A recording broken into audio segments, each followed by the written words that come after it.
Hey kid, don't ever let them get inside your head. They'll tell you what to do in life instead of everything you know that you could get. Don't let them guide your life towards regret. I'll fight for what I love with every breath. My past is filled with things things I won't forget. I use them all to push me to my best. So treat the worst of times just like a test. If only I could go back in time, I'd tell myself that everything will end up alright. Just push yourself, test yourself, figure out what you like, and find your limits, don't be rigid, always work towards a prime. Surround yourself with open minds, people can change your life. A few friends with intent can help you feel alive. Find a passion, take some action, and with a little time, just be patient, make a statement, try to enjoy your life. They'll try to kick you while you're down. They wanna rise up while you drown. They wanna fill your head with doubt. They're silently scared that you'll figure it out. I'll make it look like I'm losing, won't bother hiding my bruises. And when they finally think you're wounded, then it's your chance to be ruthless.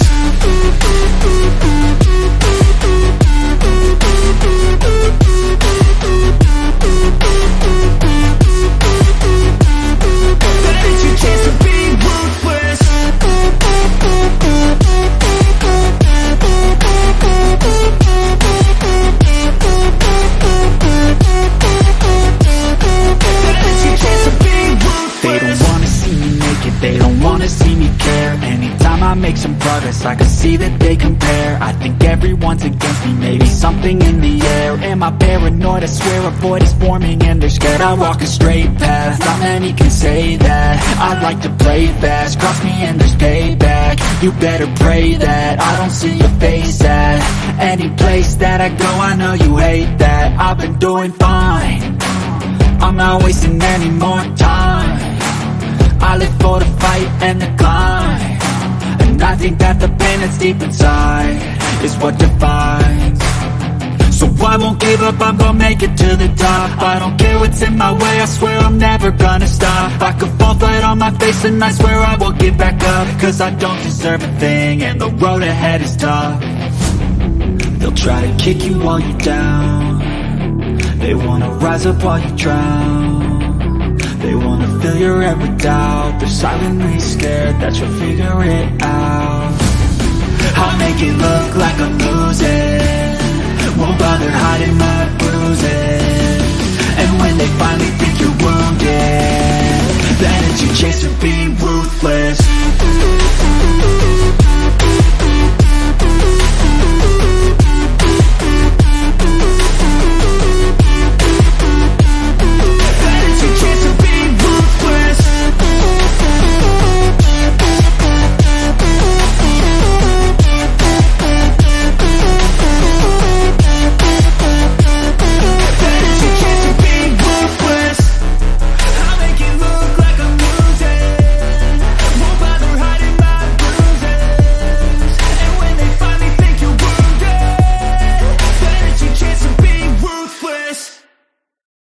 When there's nothing left but the fire in my chest and the air that fills my lungs, I'll hold my tears and trade my ears for a glimpse at kingdom come. On the other side of misery, there's a world we long to see. The strife we share will take us there to relief and sovereignty. Oh, by God, we'll have our home again. By God, we'll have our home. By blood or sweat, we'll get there yet. By God, we'll have our home. In our own towns, we're foreigners now. Our names are spat and cursed. The headline smack of another attack, not the last and not the worst. Oh, my fathers, they look down on me. I wonder what they feel to see their noble sons driven down beneath a coward's heel. Oh, my God, we'll have our home again. By God, we'll have our home. By blood or sweat, we'll get there yet. By God, we'll have our home. The road is dark. dark, the way is lost, my eyes they strain to see. I struggle forth to find a friend to light the way for me. Oh, brothers, can you hear my voice, or am I all alone? If there's no fire to guide my way, then I will start my own. Oh, my God, we'll have our home again. My God, we'll have our home. By blood or sweat, we'll get there yet. By God, we'll have our home. Oh, by God, we'll have our home again. By God, we'll have our home. By blood or sweat, we'll get there yet. By God, we'll have our home. You know we will, and you all better have been singing real loud so that all the neighbors can hear. Featured stories today: Trump arrested and blocked from running. We'll talk about it. We'll also talk about HB269 down in Florida, when playing the villain harms white people yet again, as I always predict accurately. Go free lesson of the day. We're going to watch for our segment a short video by one Dr. Carol Swain, an intellectual professor and Black woman who also happens to now be a user of the concept anti-whiteism.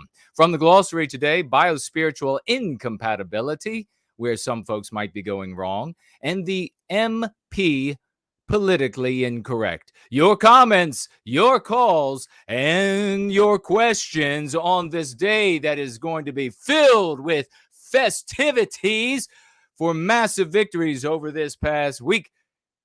We then have this. A Mormon was seated next to an Irishman on a flight from London to the United States. After the plane was airborne, drink orders were taken. The Irishman asked for a whiskey, which was promptly brought and placed before him. The flight attendant then asked the Mormon if he would like a drink. He replied in disgust, "I'd rather be savagely raped by a dozen whores than let liquor touch my lips." The Irishman, looking puzzled, handed his drink back to the attendant and said, "Me too. I didn't know that was an option."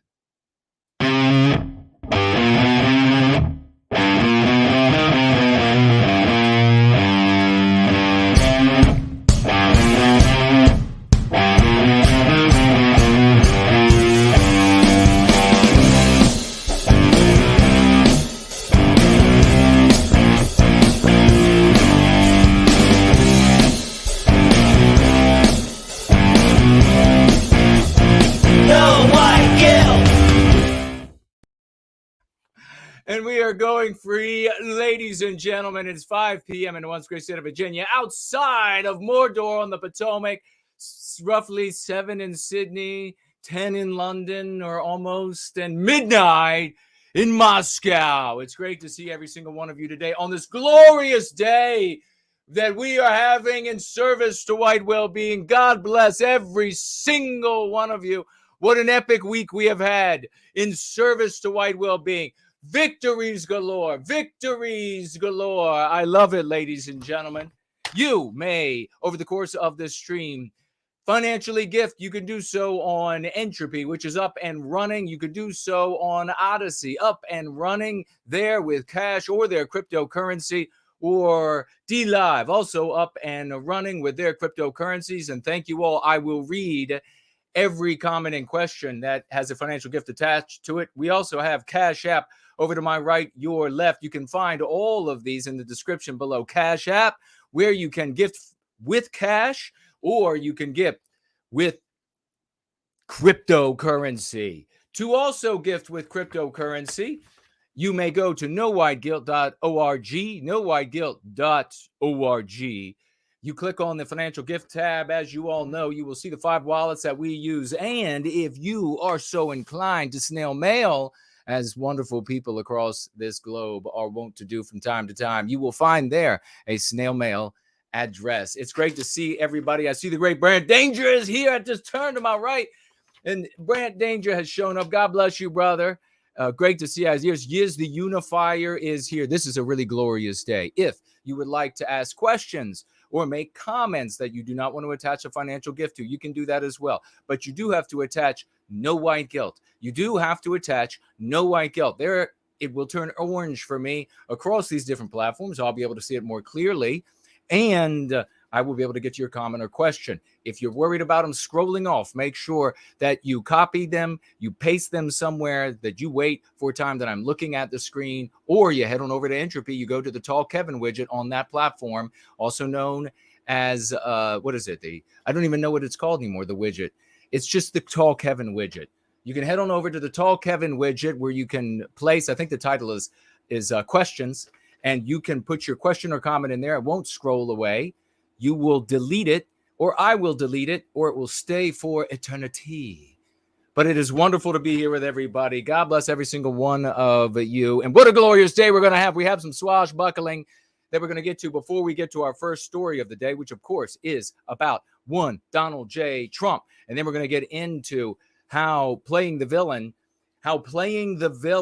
in the anti-white narrative. This is going to get me angry when we get to that point of the show. It's going to be a gathering. It's going to be really effusive. I'm going to bubble over with rage, I can assure you. But before we get to the rage, we're going to get to the action item. Do you know what it is already? You should, because it's the same every week until April 30. What is it? When is it? When are we having? I think it's the 30th, April 30th. My friends, head on over to my Twitter or head on over to Sloth's Twitter, and you will find there a tweet made by the one great Sloths, great member of our community, and you will retweet it. Those tweets that he makes every single Sunday are about our great champion musician, talent extraordinaire, Luke Mason, Imminent Rain, as we know him. And he has been working for a couple years now on this album, releasing song after song, telling the story of Prometheus Rising and what he calls Promethean rock. And so we are totally indebted to the great Imminent Rain and the wonderful work that he is doing.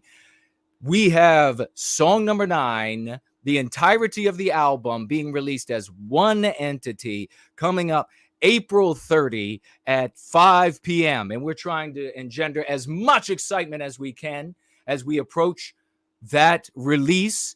We want to do this for Luke. We want to do this for Western Kind. We want to do it so that the story that I rewrote of Prometheus and Prometheus Rising, Take Back Your Destiny, reaches all the way into all the deep hinterlands where we find our brothers and sisters living in curious ways and waiting for the message of salvation, of redemption to reach them. Let's make sure we advertise this, get out there, retweet the good work that Sloths is doing, and that, of course, is built upon the great work that Imminent Rain is doing. How about some swashbuckling announcements? How about this week? Ladies and gentlemen, we're going to be getting in just one moment to the story. Donald J. Trump. Is he going to jail? Can he still run for president? You might think you have the answers right on the edge of your lips here, but maybe you don't. We're going to talk about it. We're also going to get into what I've been talking about for so many years, what I've been frothing about for so many years. We're going to talk about how when you make your objective the harming of jaywalkers or the harming of black people or whatever that, you are no longer a brother or sister of ours. You are no longer doing white people, Western Kind, any good. You are only harming us and the work that we could do. And we've talked about it in so many ways. And you'll remember that all the times that there have been these big episodes of folks in the white sympathetic sphere that are explicitly white sympathetic, and they have raged at me and they have raged at you, it's been because I have said enough is enough, you sorry SOBs, with harming the work that we're doing, harming Western Kind. And you're going to see how it happened yet again. But before we get to that, we're going to get really excited. The excitement is going to be about you. It's going to be about you and the great work that you did.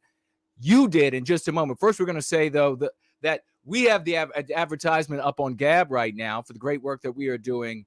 Currently doing a CTR of 0.50. It's 50, baby. It's 50 CTR over there on Gab. Unbelievable how well we do when we are able to actually speak to people.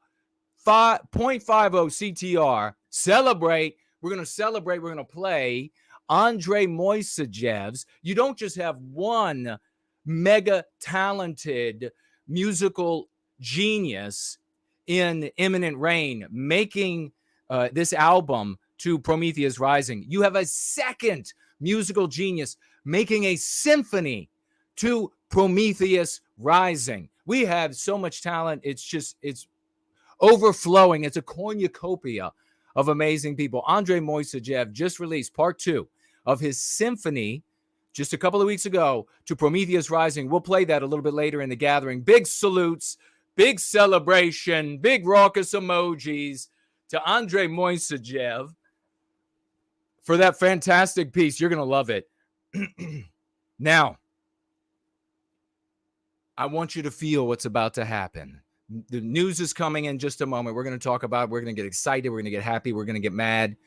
All of that's coming. But right now, we are going to celebrate. Perhaps you are aware of this. A streamer by the name of Nuttin' Fancy, with nearly 1 million subscribers, my friends, used anti-whiteism.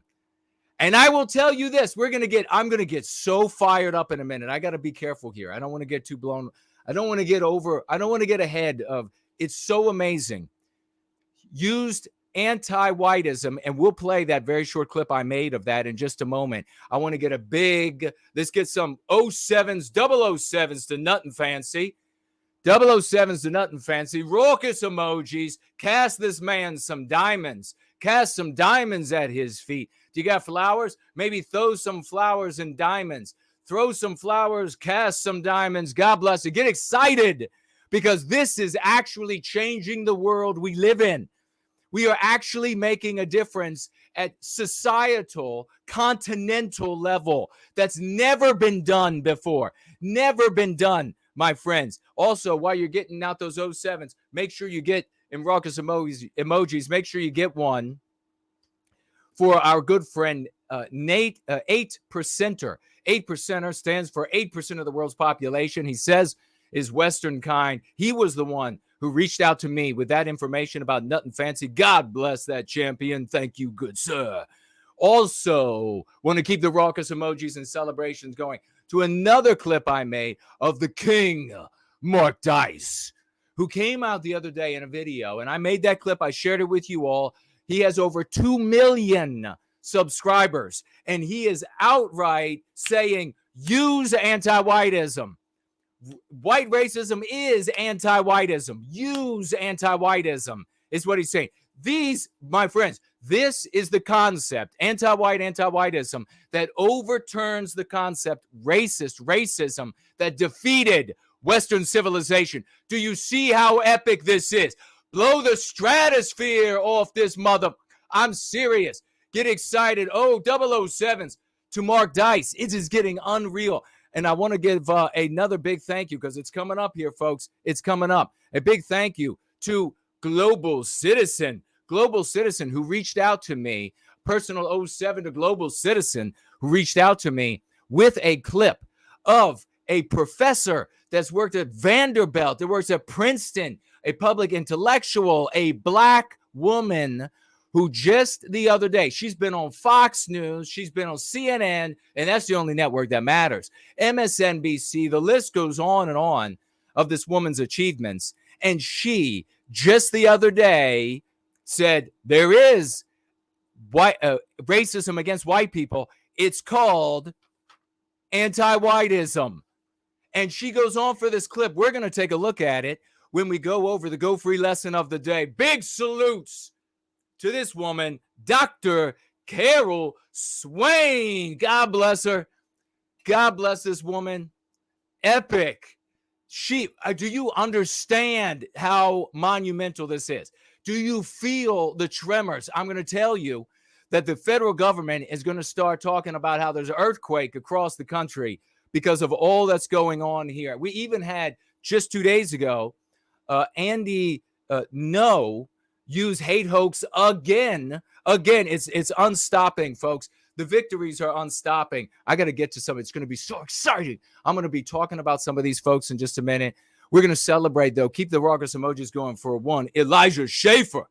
007s to that man who had me on this past week for a totally epically glorious interview that we had. It was wonderful from top to bottom. We'll talk more about it a little bit later in the regular announcement section. We'll talk about the rest of these things a little bit more in the regular announcements. We're just jetting through the swashbuckling, and we're going to get to the news. But the big one, the big folks that we want to share here, the ones that really did it, folks, is you. Because I said we need to get out there. We need to get into the comment section. We need to get out into our circles of influence, and we have to share. We got to tell people that this is going on because we know the anti-whites at YouTube. There's only one thing they fear, and it's the go free method.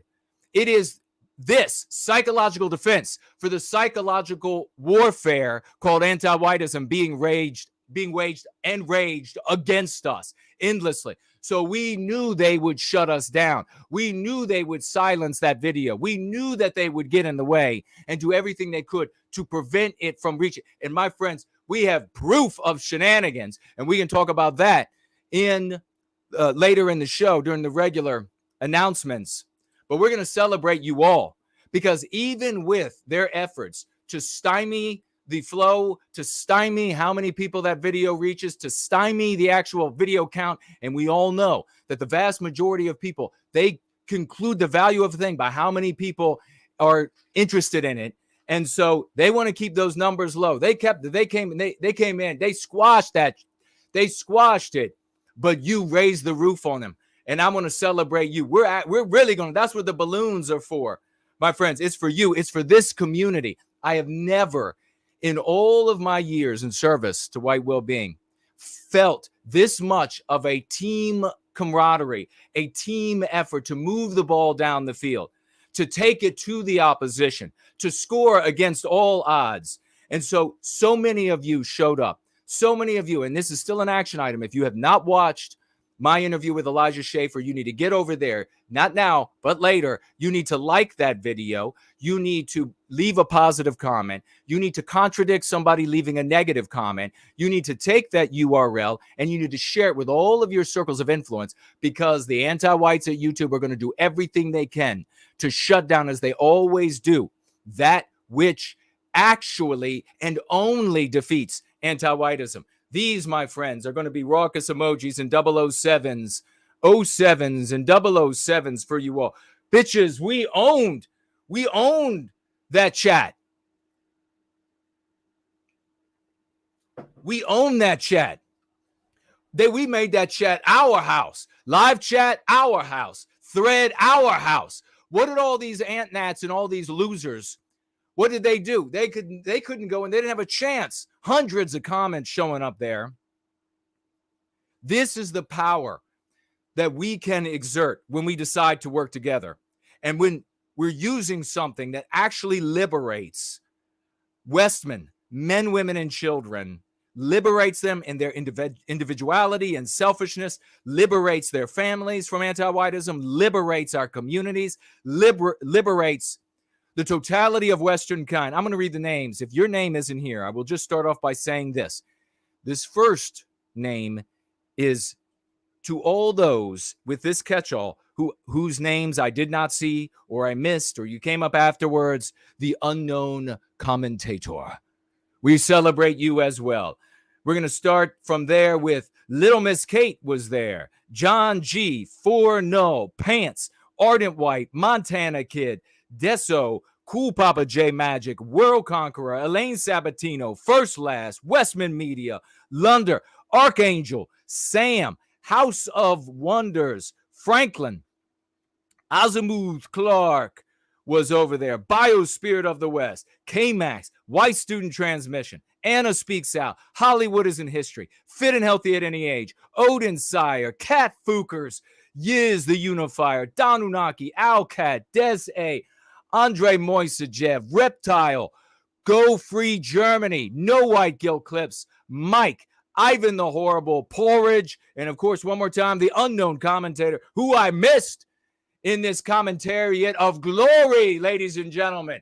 Big 07s to everybody, every single one of you, and especially big 07s and raucous emojis. Please break out big time swashbuckling, because we're talking here about big swash, real big swash, my friends. For all of you who got involved, all of you who participated in this, and extra big for these folks who I think were the ones who were commenting the most and doing the most in there. We have Biospirit, Cool Papa J Magic, K-Max, and Franklin.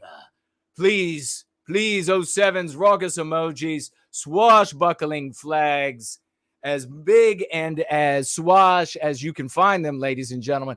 This is how we reclaim our destiny. This is how a community comes together. And in 20 seconds, we'll be right back with the news.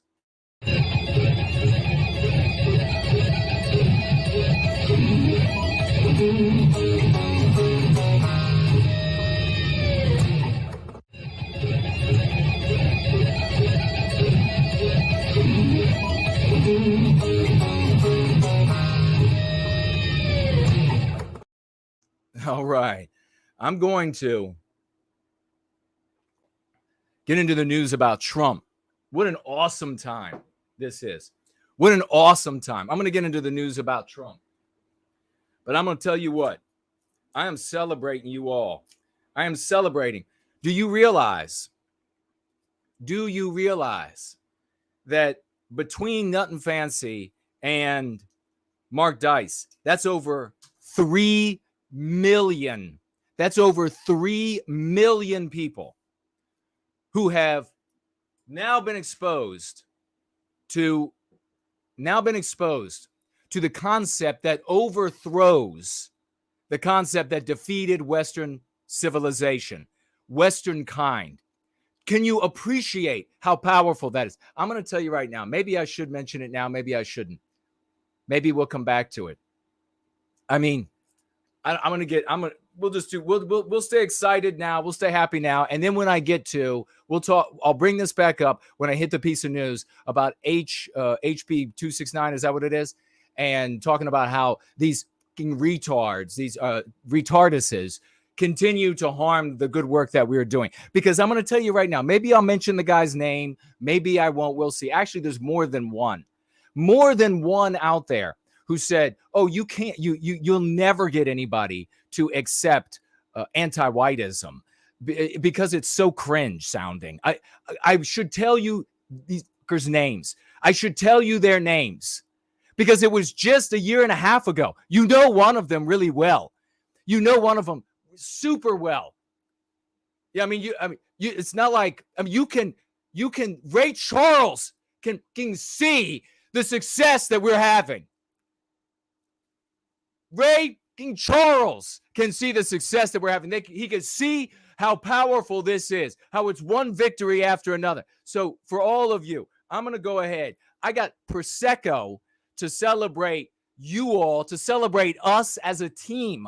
Dude, we went in there. It was not a content creator, cult type leader like you have over there at some TV where they pretend to be cozy.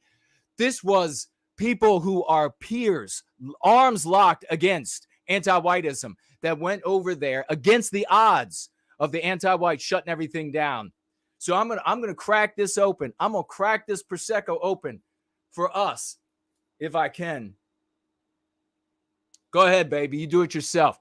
Meanwhile, we'll watch a few of these while I pop this open, these very short clips, and get surprised by it going off. And we'll start this story. Oh, it's moving. It's moving. Which leads us to another part, anti-whiteism, which is a huge part of this hell.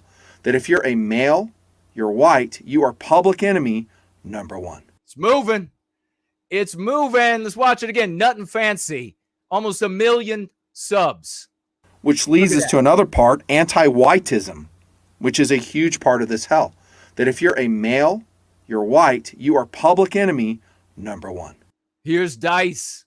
Are finally talking about it now that the systemic anti-whiteism is so obvious that it's impossible to ignore, and most people have a hard time staying silent about it because they're so disgusted with it. And of course, Dr. Drew is getting nervous. Like, he doesn't want to admit the obvious elephant in the room, the systemic anti-whiteism. I am not ready to read. Remember, it was just a few months ago when Tulsi Gabbard left the Democrat Party, and in her announcement explaining why, she said in part it's because of their systemic anti-whiteism. No way! To divide us by racializing every issue. Just 2 days ago, Matt Walsh published a video titled "Anti-White something Racism off the is wall." Real," and just some constructive criticism, not to be picky, and this isn't an attack, but you should use the word anti-whiteism. Get it? Anti-white racism, anti-whiteism. The left knows how powerful labels and terminology and language is. And so everybody should start calling anti-white racism anti-whiteism. That's what it is. Yeah. That's what it should be called. But strangely, apparently he believes that by talking about or pointing out the systemic anti-whiteism, that's going to add fuel to white identity, which he strictly opposes, which is the idea of white people collectively identifying as an ethnic group and demanding the same rights and privileges as all the other ethnic groups in a society. Then there's Ben Shapiro, who, of course, it would take a 24-hour news network just to cover the endless anti-whiteism examples that are spewing out in America every day now. Like this one from the New York Times. Can my children be friends?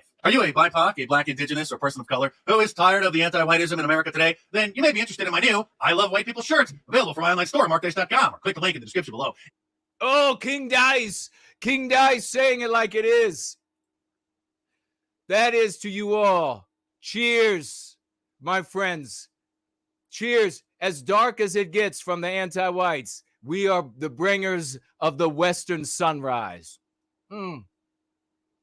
Glorious. Victory tastes beautiful. I love it. Everybody out there with their non-alcoholic Prosecco, I'm sure. I can't believe I shot something off the wall. But that's how it should be, ladies and gentlemen. Oh, my God, I love it.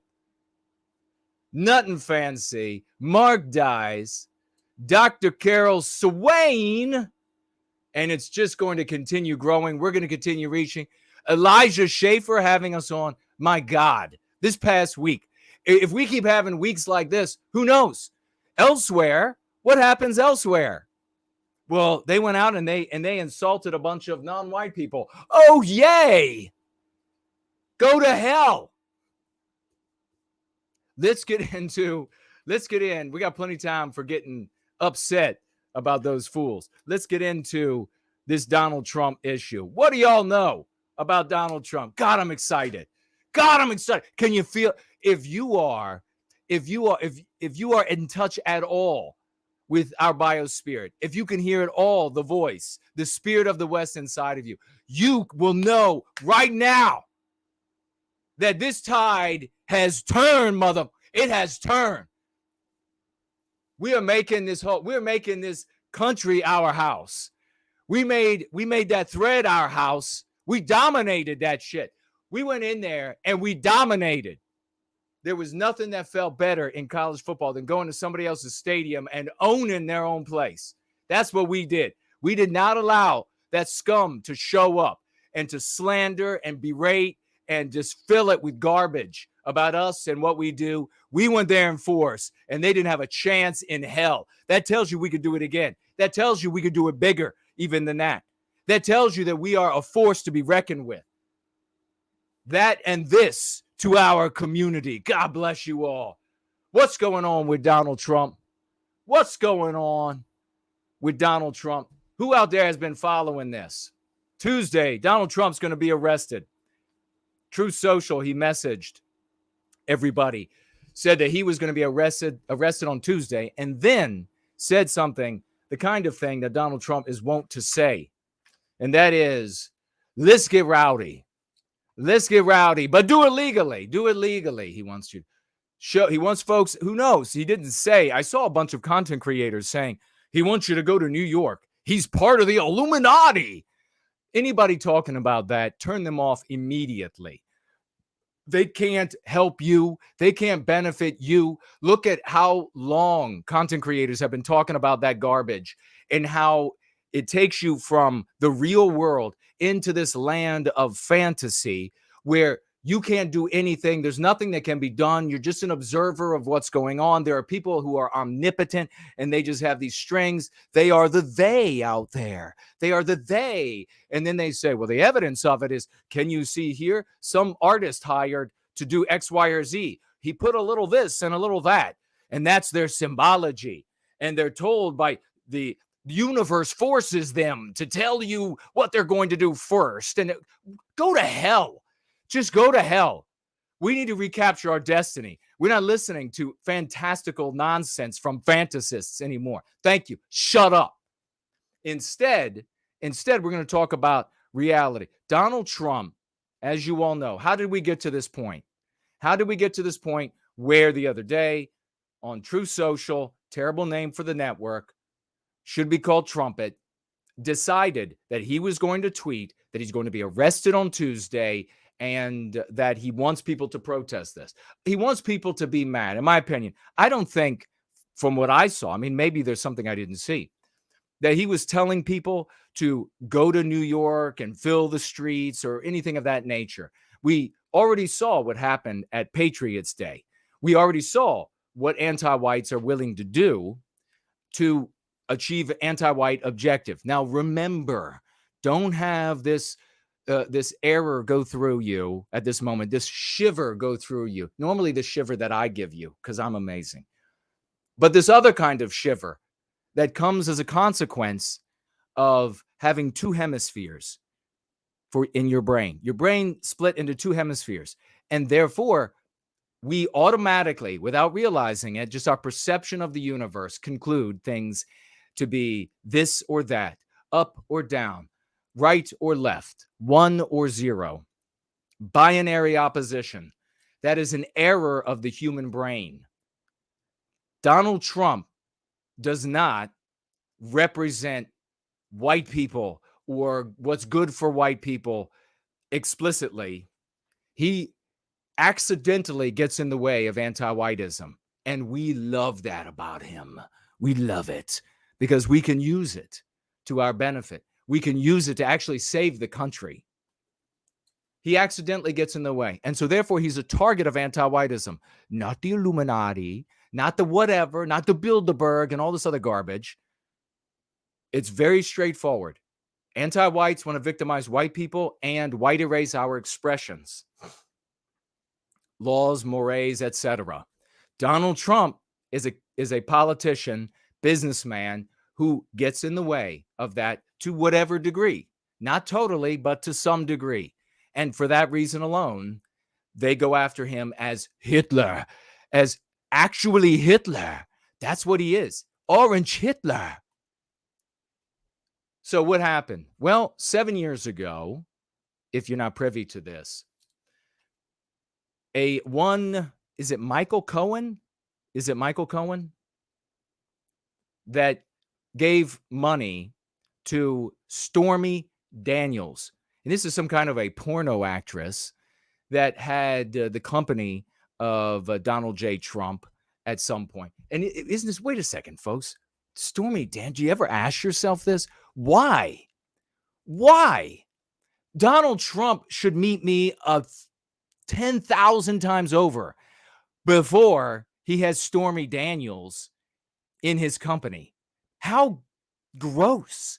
Did he have somebody follow her around with Clorox and bleach and just go over everything she touches and steps upon?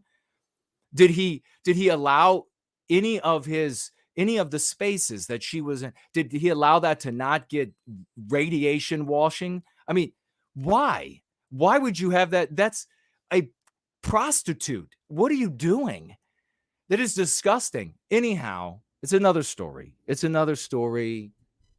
For whatever reason, he had Stormy in there, storming STDs all over his gigantic golden toilet seat and doorknobs and everything else. Stormy was there.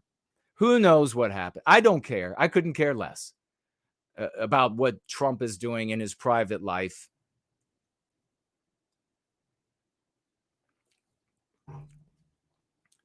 And that's one of the ways that we are also different from the followers of conservative content creators.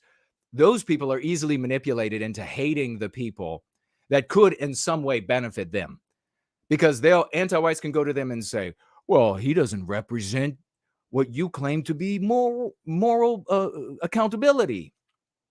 and being of good character. So should you really support? And then all of a sudden the biddies, all the little biddies go, I don't know, maybe we shouldn't support him. Shut up. Stop thinking. Just cast your vote for what will benefit or the fight against anti-whiteism.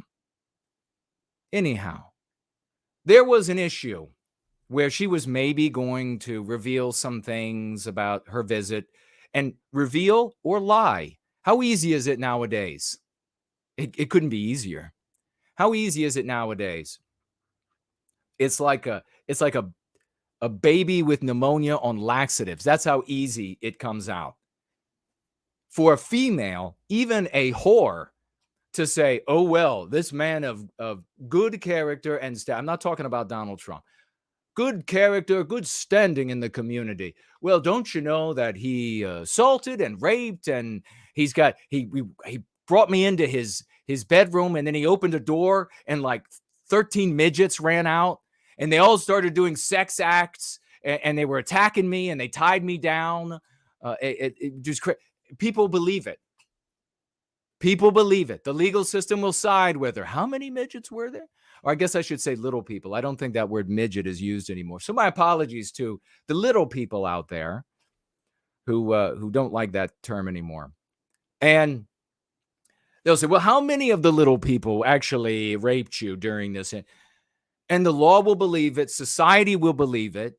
That's how easy it is for even a whore to come out and make allegations. That's how powerful women are in our society.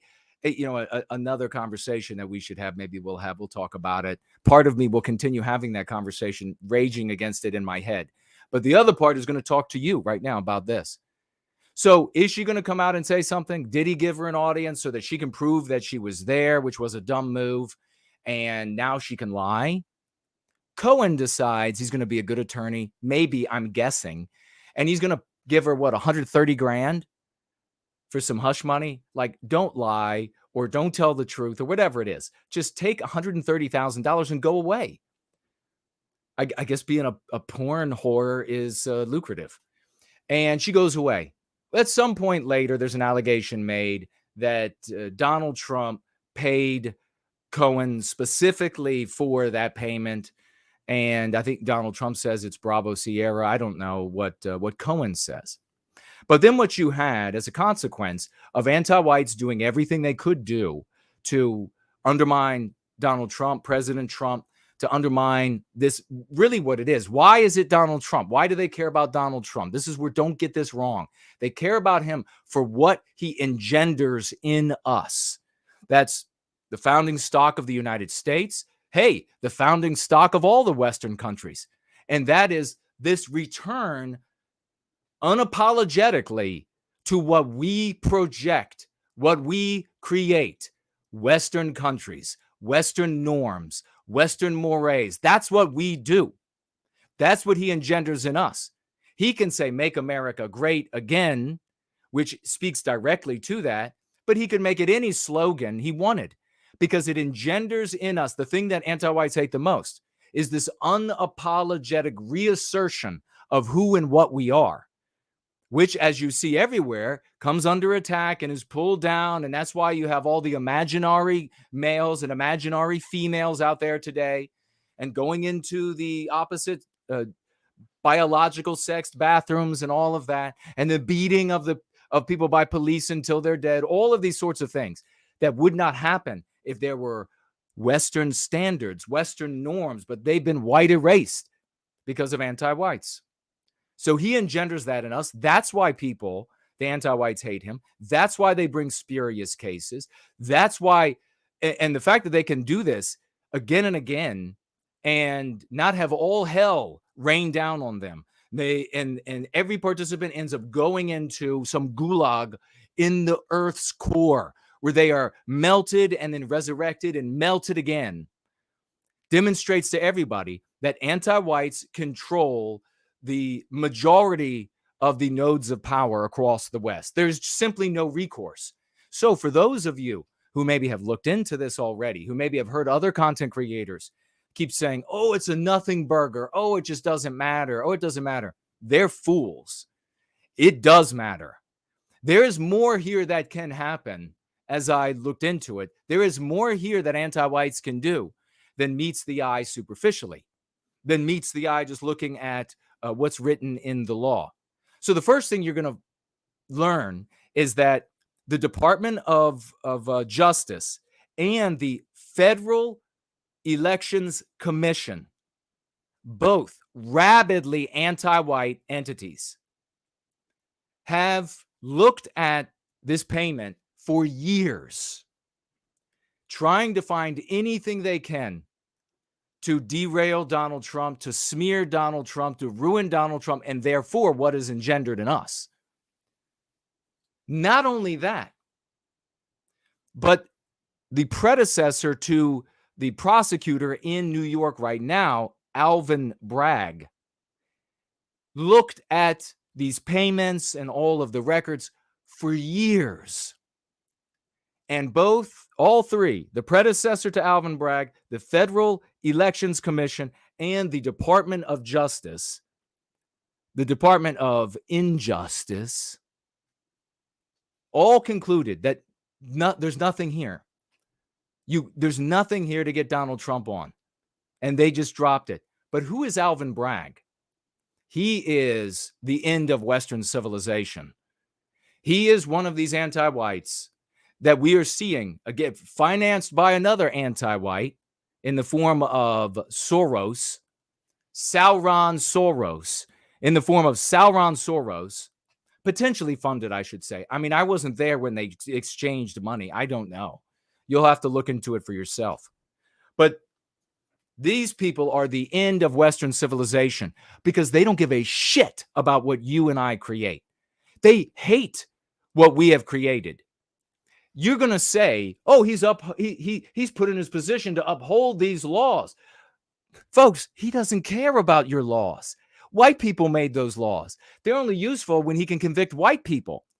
When those laws, like armed robbery, end up being applied to people who are not white in predominance, he downgrades that from a felony to a misdemeanor. And that's why you have crime going through the roof, among other reasons, in New York City. This is about being driven by a moral imperative, the anti-white moral imperative, that seeks to destroy all that we have done. If you don't understand this properly, then you can't distinguish your ass from a hole in the ground.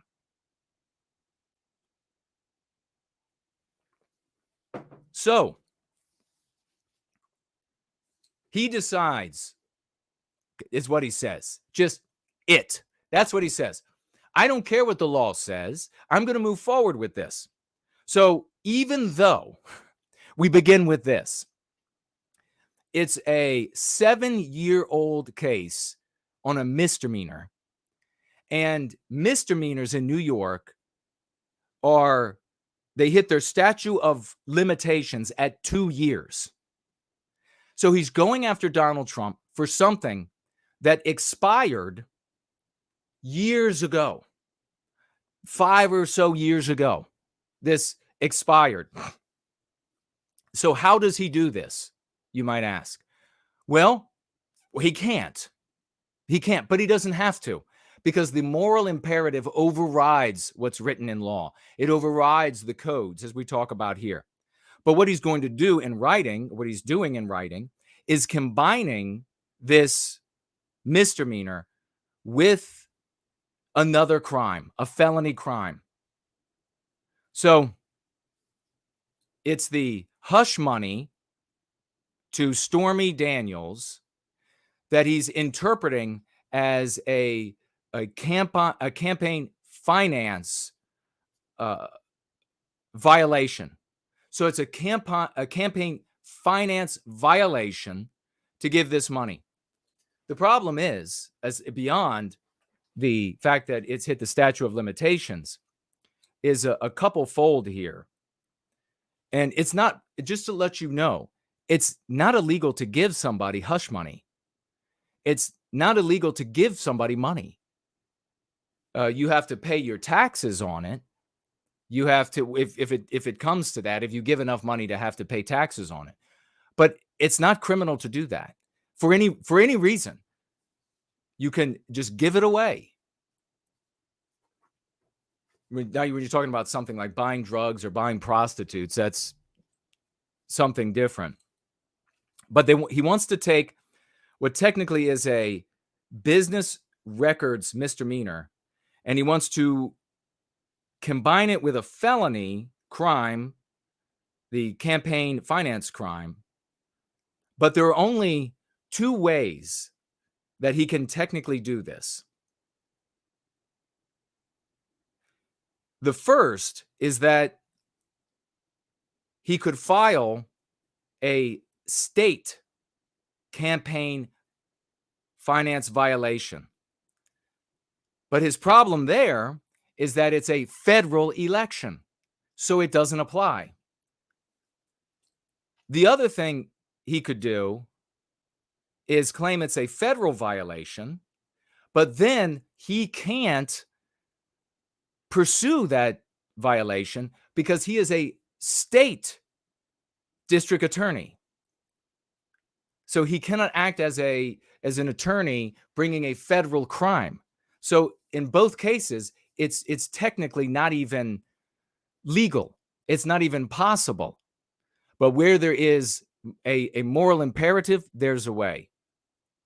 Bragg has to further, on top of that, he has to prove that Trump was personally involved in this whole process.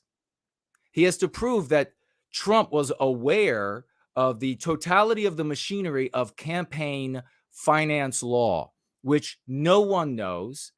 They've made it so arcane that no one can dig through it all.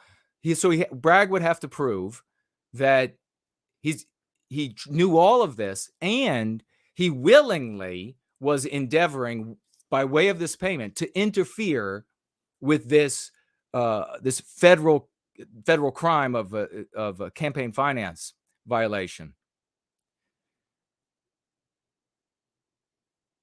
Let me see my notes here, see if I have anything else, if I missed any of that. Oh, the dual purpose doctrine. That's the big one. There's something known as the dual purpose doctrine, and which essentially says that if Trump had a personal or commercial reason to make a payment to Stormy Daniels, that it is not a campaign finance violation. It is not a campaign contribution. He's not trying to change the election outcome by way of giving this money. And how can you prove that? If it all took place inside of someone's head, you can't. But how could Trump lose? The way Trump could lose this is that he's in New York. And this prosecutor has already demonstrated that the rules, the laws, procedural requirements don't matter, because where there's an anti-white moral imperative, there is a way to get to harming those who intentionally or unintentionally get in the way of anti-whites inflicting injury on Western kind, white erasing our norms and mores and laws, etc. So he could very easily face an anti-white jury in New York who will find him guilty no matter what. No matter what. And so what then will that mean? Well, it could mean a couple things. That raises the question. Essentially what happens, let me just say, what happens now is that he's got to be arraigned. He's got to go to New York. He's got to go into, I guess it's maybe the court, where the courthouse is. He's got to have a picture taken. He's got to give his fingerprints, right? He's got to give a mug shot in New York. There's going to be an interesting development there, because there may be a standoff between the Secret Service, who will not allow a president, former president, who is under their care, to be taken away from them by New York police. And so we're going to see what ends up happening there. That's going to be fascinating. And it will tell us a lot, I guess, about the Secret Service as well. If they get there and they're like, well, okay, you can have him, you can take him away from us, that'll tell us a lot. But he'll be arraigned. He's got to have his mugshot. He's got to give his fingerprints. And when he's arraigned, he'll have to come back to give his plea. He'll have to come back and say, I don't know if a lawyer could stand in for him then or not. I think he might have to be there and say whether he's guilty or not guilty. And then the case begins. And that's when his attorneys will make these arguments to throw out the case for the reasons I just stated, beyond statute of limitations.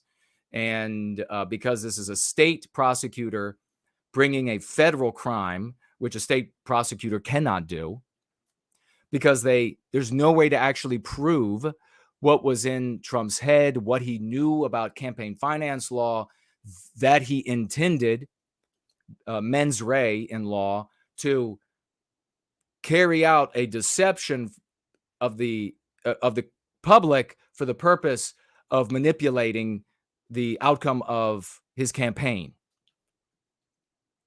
There's no way to prove those things. Should be thrown out.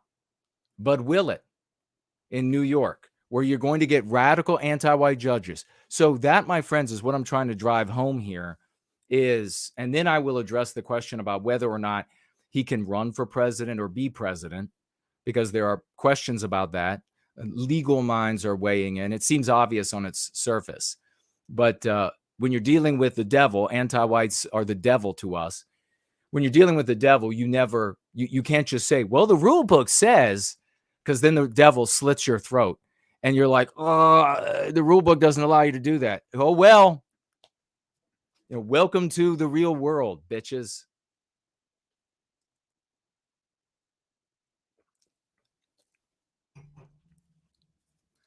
So they could still find him guilty after a protracted, and what I would imagine the anti-whites would want is a protracted debate back and forth, legal motions back and forth, so that they could smear Trump with it as long as they possibly could. And who will it really matter? Who are they really targeting with this? It's going to be like the lamest soccer moms out there imaginable. They want to get to them and convince them not to vote for Trump, not to endorse Trump, because here is his picture, his mugshot. Here's a photograph of his hands stained with ink. Here's a photograph of his fingerprints. Don't vote for him. He's just a common criminal. That's what I believe. That's the community they really want to get at with this information, to really slander him. Why is that? Because hardcore supporters, people who are just getting fed up with the swamp, are going to be able to take things like his mugshot, photographs of his fingerprints or whatever it might be, him with, if I were Trump, I would hold up fingerprinted hands for photographs. Those people would be able to take those pictures and put them on posters, put them on t-shirts, put them all over the internet and say, this is what they're doing now in the banana republic of the United States to prevent a guy from either winning or losing office based on the merits of his argument, the merits of his achievements of the past, etc. And they'll go and vote the other way. The anti-whites would hope that they would scare enough ladies out there of both sexes to not vote for him because he's just a common criminal. Look at him, and he's all inked up here. The thing that we have to appreciate, those in service to white well-being, is what is the underlying issue behind all of this? This isn't about the Democrat versus Republican. Both parties are dominated by anti-whites, whether it's hardcore anti-white or anti-white light or whatever it is. They're dominated by anti-whites. This isn't about Democrat versus Republican. It isn't about even swamp versus Trump or any of that. This is about the rot of anti-whiteism. It's not something that you can excise. It's not something that you can extirpate. You're not going to be able, and the reason I use those words is because you get this visual of some, like army of the good, and they're just marching forward, like fist in the carrying the banner, and they're marching forward to the Washington D.C. and the White House, and they're gonna just clean out all the riffraff. No, it's all poisoned. It's all poisoned. What's poisoned? The thinking, the morality. What we have to live in is poison. You have to go after not the bodies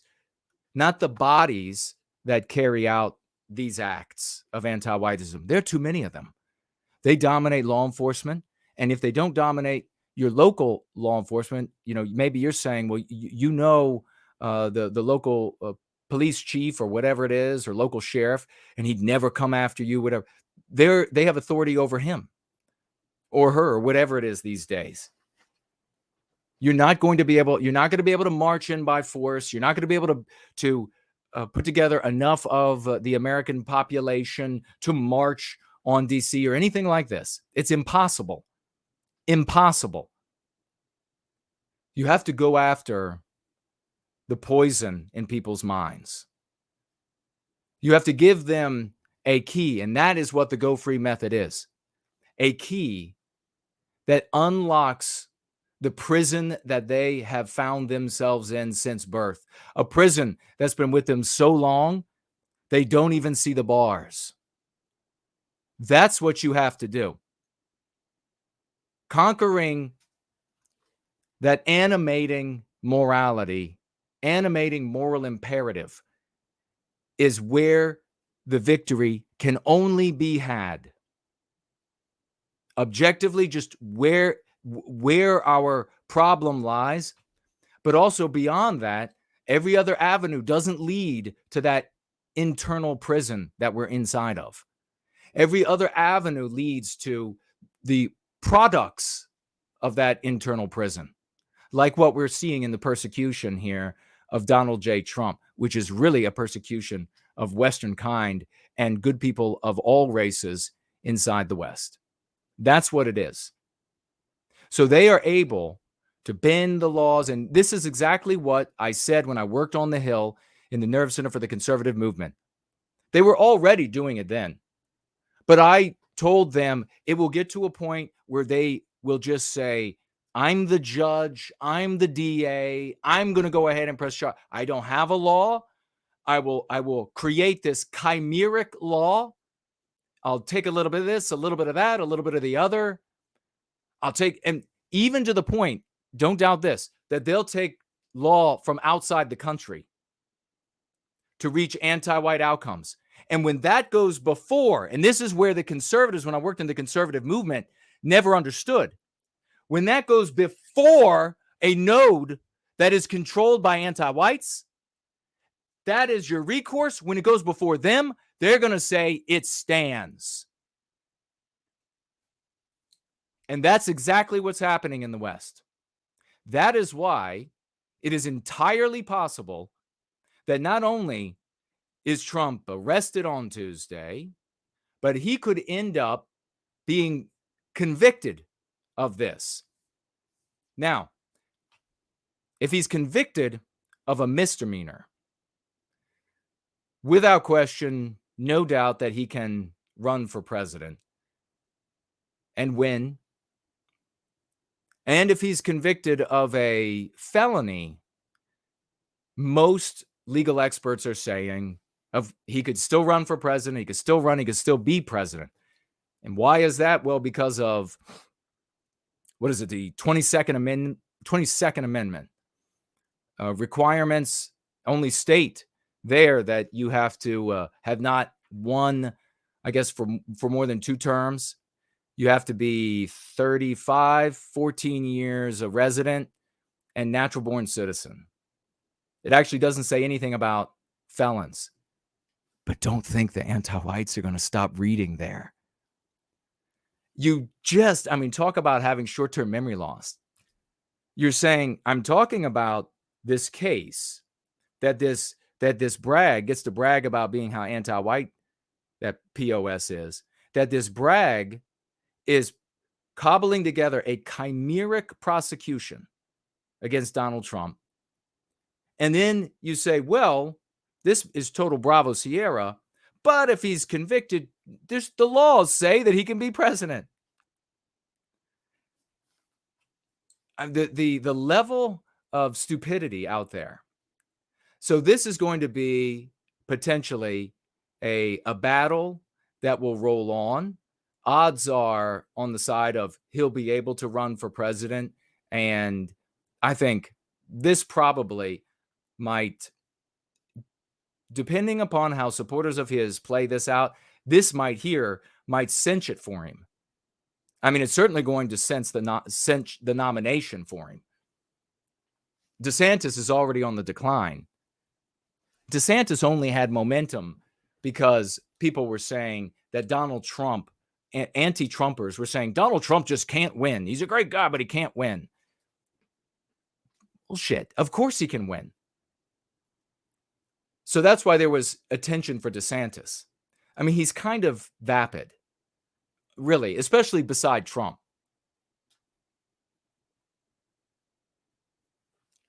He's kind of vapid. So Trump will potentially face a legal battle that goes for months. He will probably win. But even if he's convicted, he will probably be able to run or it's most likely, and be president. But our takeaway from this is what anti-whites do and how they do it. And I ask you to merely project 10 more years into the future. What will anti-whites be able to get away with then? What kind of chimeric laws will they be able to cobble together then? In their fevered anti-white maniacal madness, lucubrating over the course of the night until they have come up with something that they can execute you on. And what will your recourse be? It'll be recourse to other anti-white judges, panels, politicians, bureaucrats, all of these things that people, and it's the perfect segue here to get into how being a namer, I think we're just going to call them like crutchers now. It's like the crutch cult. That's what they are. All of these things, the laws and the expectations of public officials, etc., that people rely on. And I've watched this argument for years and years, that people will say, oh, well, yeah, it's crazy. Can you believe they're doing? But, once it gets to whatever level, then they'll knock that down. Who will? Who will knock it down? There are human beings that occupy those positions. And do you know that if you've been listening to me, you know that they're being infected with an anti-white moral imperative that tells them to interpret all the laws, codes, etc., through that moral imperative. And the moral imperative always, pun intended, trumps laws, codes, norms, etc., especially when those things were created or adopted by white people for the good of white people, Western civilization as we made it. And then they would say, well, then I don't know. Yeah, well, I do. I have something that works, dumbass. Stop trying to come up with these other methods that just do nothing but fail. Rehashing the same thing. You put a new flag out there. You put a new slogan out there. You put a new party name out there. So all these things, and you see now, and now I'm going to get to it. What happened? What's happening in Florida? And what will happen across this country? Thanks to these scum namers, these crutch. They hold on to that crutch. The crutch cult. That's what they are. The crutch cult. They just use that crutch everywhere. They ride that crutch everywhere. It's just the jaywalkers. It's just the jaywalkers. Ride that crutch, baby. Ride that crutch. You might have to visit the proctologist a lot more, but yeah, ride that crutch. Let me see what you all are saying as I get into that HB269. What did these people say? What do these people say? You knew what was going on for these past 4 years that I was co-host on PWR. I and we were redeeming brothers and sisters from an evil path. It's not just the wrong path. When your objective is to bring harm, and that's what it is, no saying that you want to tell the world all of these awful things about jaywalkers. You want to tell the world all these awful things about jaywalkers and acting like you have no idea what will become of people that if you could convince the world of all of that horror. So their objective is, and I've told you all this from when I started streaming, that I've had arguments with these people in person where I would say, okay, then what? I would disagree with that being an objective that would benefit white people. It absolutely does not benefit white people. One iota. Every argument, every debate I've had, I've won massively. And that's one of the reasons why they hate me so much, because they know how right I am and how right we are. Well, they said, well, just by magic, somehow by magic, God of the gaps, suddenly it'll be white people benefit. Well, of course they don't, because I can tell you how it would not benefit us. I can very clearly tell you, lucidly explain how it would not be a benefit to Western kind. How you don't suddenly get a people out of hatred of another group of people. But what do these people say? Even after this scum, after Kanye West decides that he's going to have his tantrum and say the things that he said exactly as we predicted it would happen, all of these fools, all of these people self-identifying Nazis, all of these fools get out there in the world and they say Kanye is right, Kanye is their leader. They have avatars of Kanye West. They go out into the public and they're screaming into people's faces about how right Ye is, how right Kanye West is. And what do they say? Well, these people even went on the 200 show with Mark, where the final insult to me, not even to send an invite to me, and they talked about, well, we're in America, and so we have the First Amendment. We get to say whatever we want. Really? You are relying upon somebody else, like there's some sort of like divine constitutional entity, and he will just say to you, well, you anti-whites have come to complain about this riffraff over here. Well, don't you know they get to say whatever they want? I'm the supreme ruler, and I decide. Who are the people who get to decide? These people have the minds of children. Well, we have this law and we have that law. And I would say to them in person, and sometimes I had to be real gentle, because some of these people are violent as all hell in their stupidity, in that very tiny, tiny, tiny, tiny midget wittery, which is only tantamount to their midget stickery. They get quite violent when you point out how they're wrong, when you point out how it does. So I would say, well, who guarantees that? Who guarantees that right to speak? Who guarantees that right to assemble? They have no idea. It just is. No one should give these people an ounce of their time. Not a single ounce. In fact, they should be shut down, shouted down, wiped out of the way of the good work that folks like us are doing for white well-being. And you have these others out there that are saying, Jason gets hysterical over it. Buddy, you not even have the half of it. Hysterical, my ass. You're nowhere close to how mad I get with that word. I get frothing, violently angry about you POSs and the harm you do preventing good people from coming into white well-being, confirming the anti-white narrative to the world with your presence. You're scum. And so now we have another example of it. Now we have more harm that was not there. So no use in telling me, well, Jason, they just would have done that anyhow. Shut your mouth. They didn't do it anyhow until these pieces of shit went out there doing what they're doing.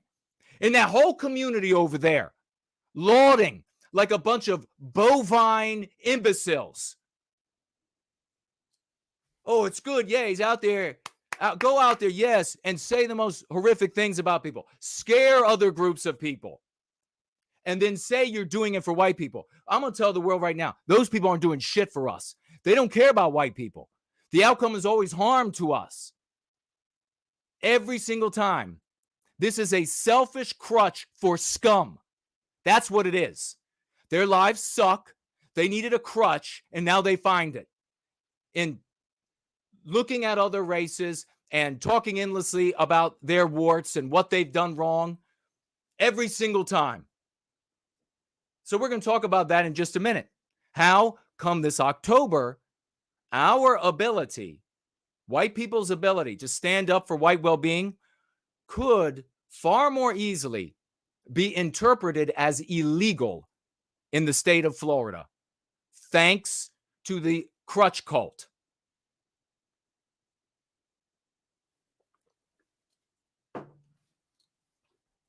Let's see what's going on. We have a financial gift, 2 financial gifts over here on Entropy. The first is from the great Yiz, the Unifier. And then we're going to get into that story.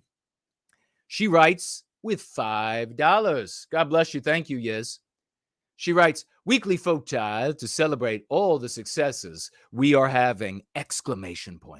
From your stream with Elijah to Dr. Swain and a dozen others, in just the last few days, we are seeing huge results from the method! Keep heart, everyone. We are winning. Kip. White heart emoji, !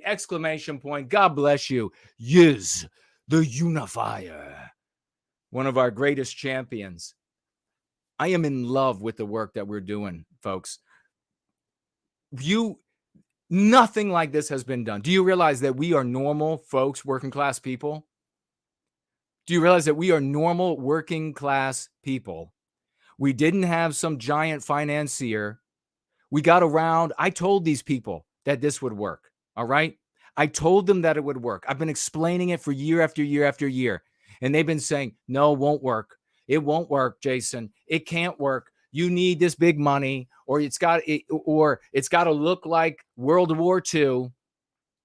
Otherwise, it just can't work. Well, it worked, didn't it, bitches? It worked. You know, they go out there in the world, these fools, these namers, these crutch cult, they go out into the world. And the other antags of various types that have come back on me and that have come back on this community. And they're like, you're not doing anything, but we do X, Y, or Z out there. Look, we got out there and we held up this really nasty banner and scared some people and intimidated some people on the basis of their birth. Yeah, these people are really flexing on me. Let me tell you, they're flexing like a bunch of goddamn paraplegics. That's how much they flex. They don't even realize it. They don't even realize that they flex like a paraplegic. That's what they're doing. In our impecuniousness, we have and are, and it's visible everywhere you look, changing the language, the concepts that society speaks with. In the conservative movement, and when you get a little bit outside of that, into such thought, you have the people say, well, you know what? We're going to need money from, let's see, we'll get Teal, and we'll get some money from Koch brothers, and we'll get some money. And if we can't get these people and we go down through the line and we can't get their money, well, then just nothing can be done. You know what we got? Why is that? Why can nothing be? Well, you know, what you want to do is you want to start like a webzine, and you want to start. It's always the same shit. We got to pay all these people. You got to pay all that. And I said, well, look, okay, you have all of these reasons that it can't happen. I have reasons that it can. This is our dream coming true in the world by the work of our hands, by the works of our minds. And it could not have been made easier for us.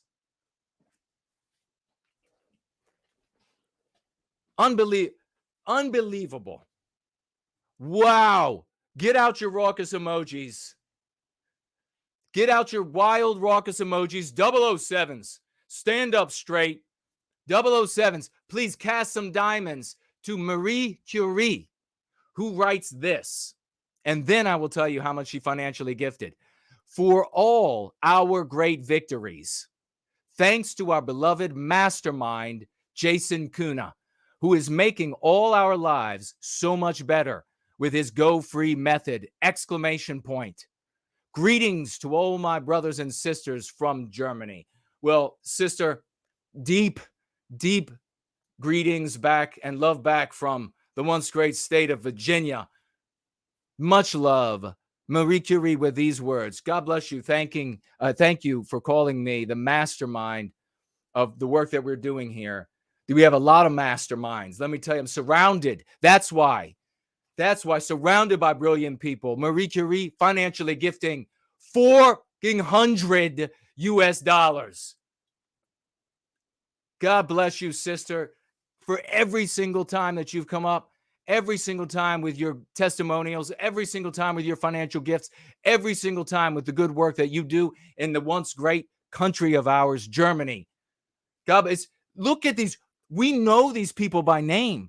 There should be so many white people that we can't know their names.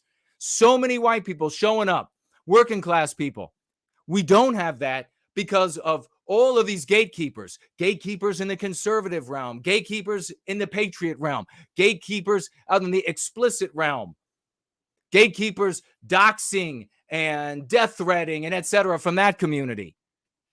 That's why we have to fight through all this. And still, with all of that, and with all that pressure from the anti-whites out there in the world who want to cut our tongues right out of our mouths, this week alone, over 3 million people heard the concept that defeats the concept that defeated the West.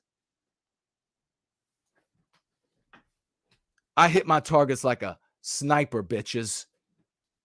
Get ready. How many more victories you got to see from this community? How many more times you're going to say they're not doing anything? How many more times you're going to say Jason's not right? That's not going to be adopted. I'm going to tell you right now.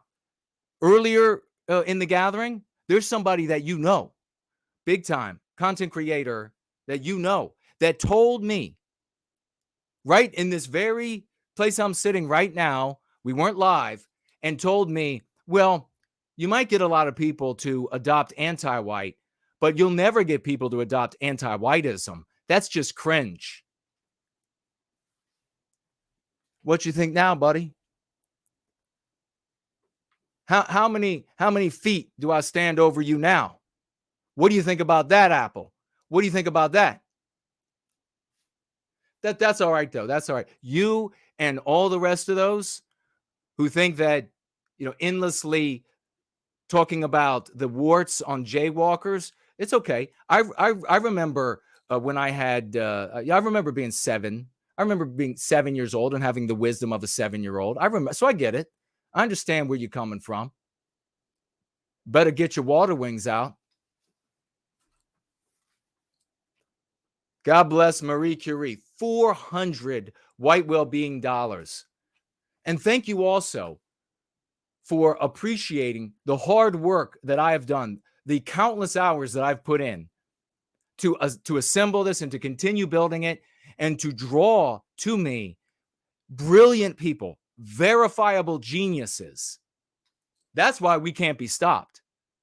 That's why it doesn't take Peter Thiels and all the rest to have to come in and finance the entire thing.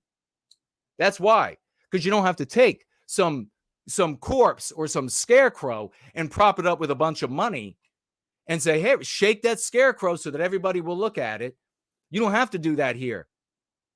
Of course, this is the way it had to be. It had to be exactly like a movie or a story in a book where the odds were 100% and against the protagonists. And it said, no, it can't happen. What? They did it? That's exactly how it had to happen. Big toast to all of our champions. Marie Curie, God bless you. Or should I say Prost? TJ also showing up here.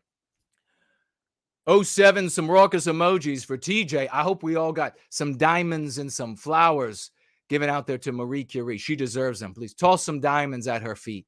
Diamonds at her feet, ladies and gentlemen. Let her walk on diamonds. Let her walk on diamonds. That's how we treat our brothers and sisters. TJ, financially gifting $20 US over here on Entropy. Thank you for being the third financial gifter here today. Says, for the love, hope, and redemption of Western kind. Can you feel it?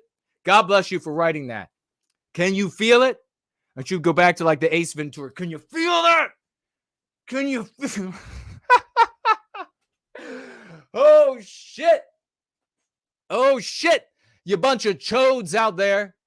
Hey, chodes. Hey, chodes. You can't do it, Jason. You can't do it. All right, chode. All right, chode. I guess I couldn't do it. I guess it's just too cringe. I guess people just will never adopt that.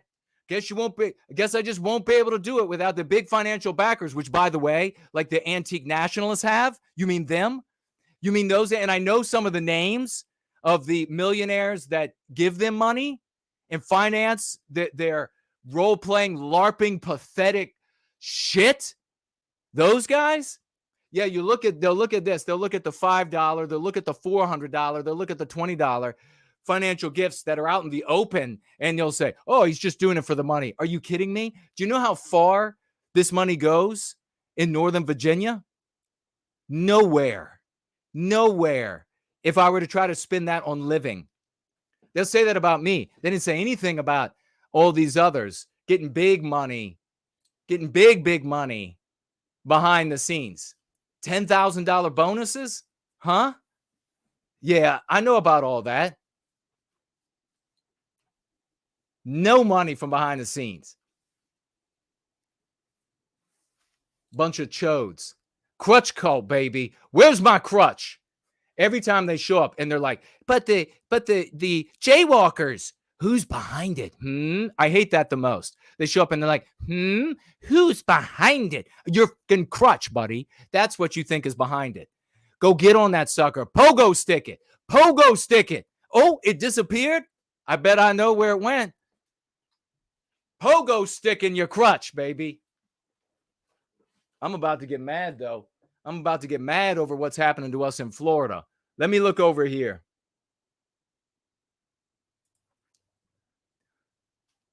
Looks like Van Burnt just followed us over on D Live. Thank you for that. I don't see any cryptocurrency over there. And no cryptocurrency over here on Odyssey. I'll swivel back around to here, have a look at Cash App. You ready for this Florida story? Let's get into it. The great I Love Jesus Christ.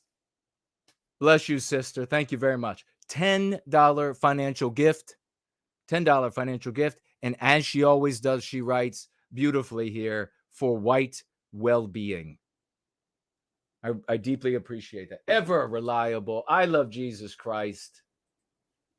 Thank you for that. On this day of celebration, this big day of celebration, keep an eye out for the crutch cult because I know they're going to want to come around now. Now, I didn't have as much time as I would have liked to go through this and highlight the totality of the bill. But here's the story. Oh, we'll play this a piece of video. Watch this, and we're going to get into this right now. I'll see what y'all are saying in the live chat too. Get raucous, folks. Get lively. I mean, we are all these big names that you when you started caring about Western civilization, when you started caring about Western kind, you came in and they told you, well, you see that there are these bankers, you see, and they print the money, and they will. By the way, they know that. They know that they print the money. But then they'll tell you, but we can compete on a plane where the victor is decided by money. So they told you, oh, you know what? Their wealth is more than the royalty. It's more, they look at it and their wealth is infinite. We're kicking their asses. You're welcome. Watch this. This is Fine, I think his name is. And he is speaking at a press conference about what's going to happen in Florida as a consequence of these losers. In terms of the bill, how that would change what we now have the power to do. For example, we can prosecute murderers or something like that. But what? How's that sound? It sounds really loud on my end. Do I got to turn that down for you all? It's a short clip, but do I got to turn it down?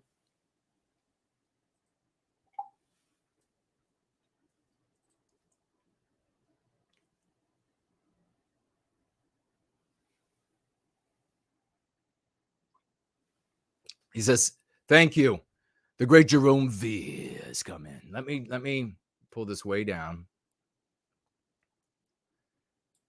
And then we'll try from the beginning. In terms of the bill, how that would change what we now. How is that now? Lunder says, mine ears. TJ says, 15% too loud. Franklin says, sounds a little unclear. It's pretty loud, says Yiz. Well, we just tried it again. Is that still blown out? Yiz says, is just right now. Slightly louder than you. Let it roll. All right. I won't be talking over it. So let's go. Now have the power to, for example, we can prosecute murderers or something like that. This is a reporter asking Fine if you can't understand what they're saying. The reporter is saying, we already have laws that prohibit trespassing, littering, and we already have laws that this bill covers. It's not, and the bill acknowledges that. So listen to Fine's response. But how really insightful do you hope this bill can get in terms of really stamping out or holding people accountable without violating their free speech? Sure. Okay, so reporter was just saying, how is this going to hold losers, the crutch cult, liable without interfering with everyone else? And here's his answer. And again, I would remind you that there's no First Amendment right to conduct. There's a First Amendment right to speech. And the things that we're targeting in the bill are not speech. Again, if someone wants to stand across the street from my house and wave a sign on the sidewalk, they have every right to do that. And this bill won't have anything to do with that. But when it veers into conduct, and so the way we're going to approach this is through a hate crime kicker. So bam. Bam. Now, the way this is worded, that's the motivation. The way this is worded, and we'll take a look at some of the text, we'll talk about it. The way this is worded is such that some aspects of this bill that is set to become law in October, I believe, that it could be interpreted, and I will tell you how then, in a way to void, to make impossible any advocacy for white people in the state of Florida. Well done. Well done, namer retarduses. Well done, you fucking scum. Yeah, get all fired up. He called us scum, and we're the only ones who are really doing anything. We see what you just did, you pieces of shit.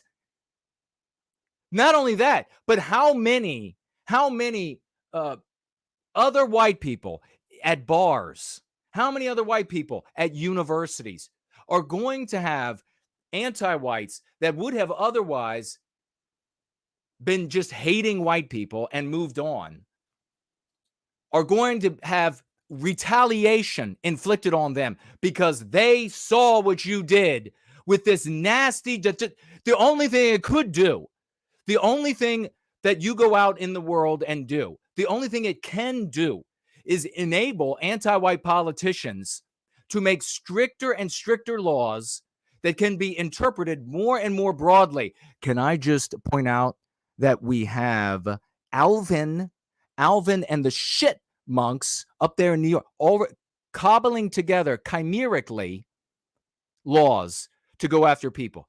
These people who go out there and they want to intimidate and they just want to talk about the warts on the Jewish people endlessly, and even Jews that aren't anti-white at all, they put them all in a group.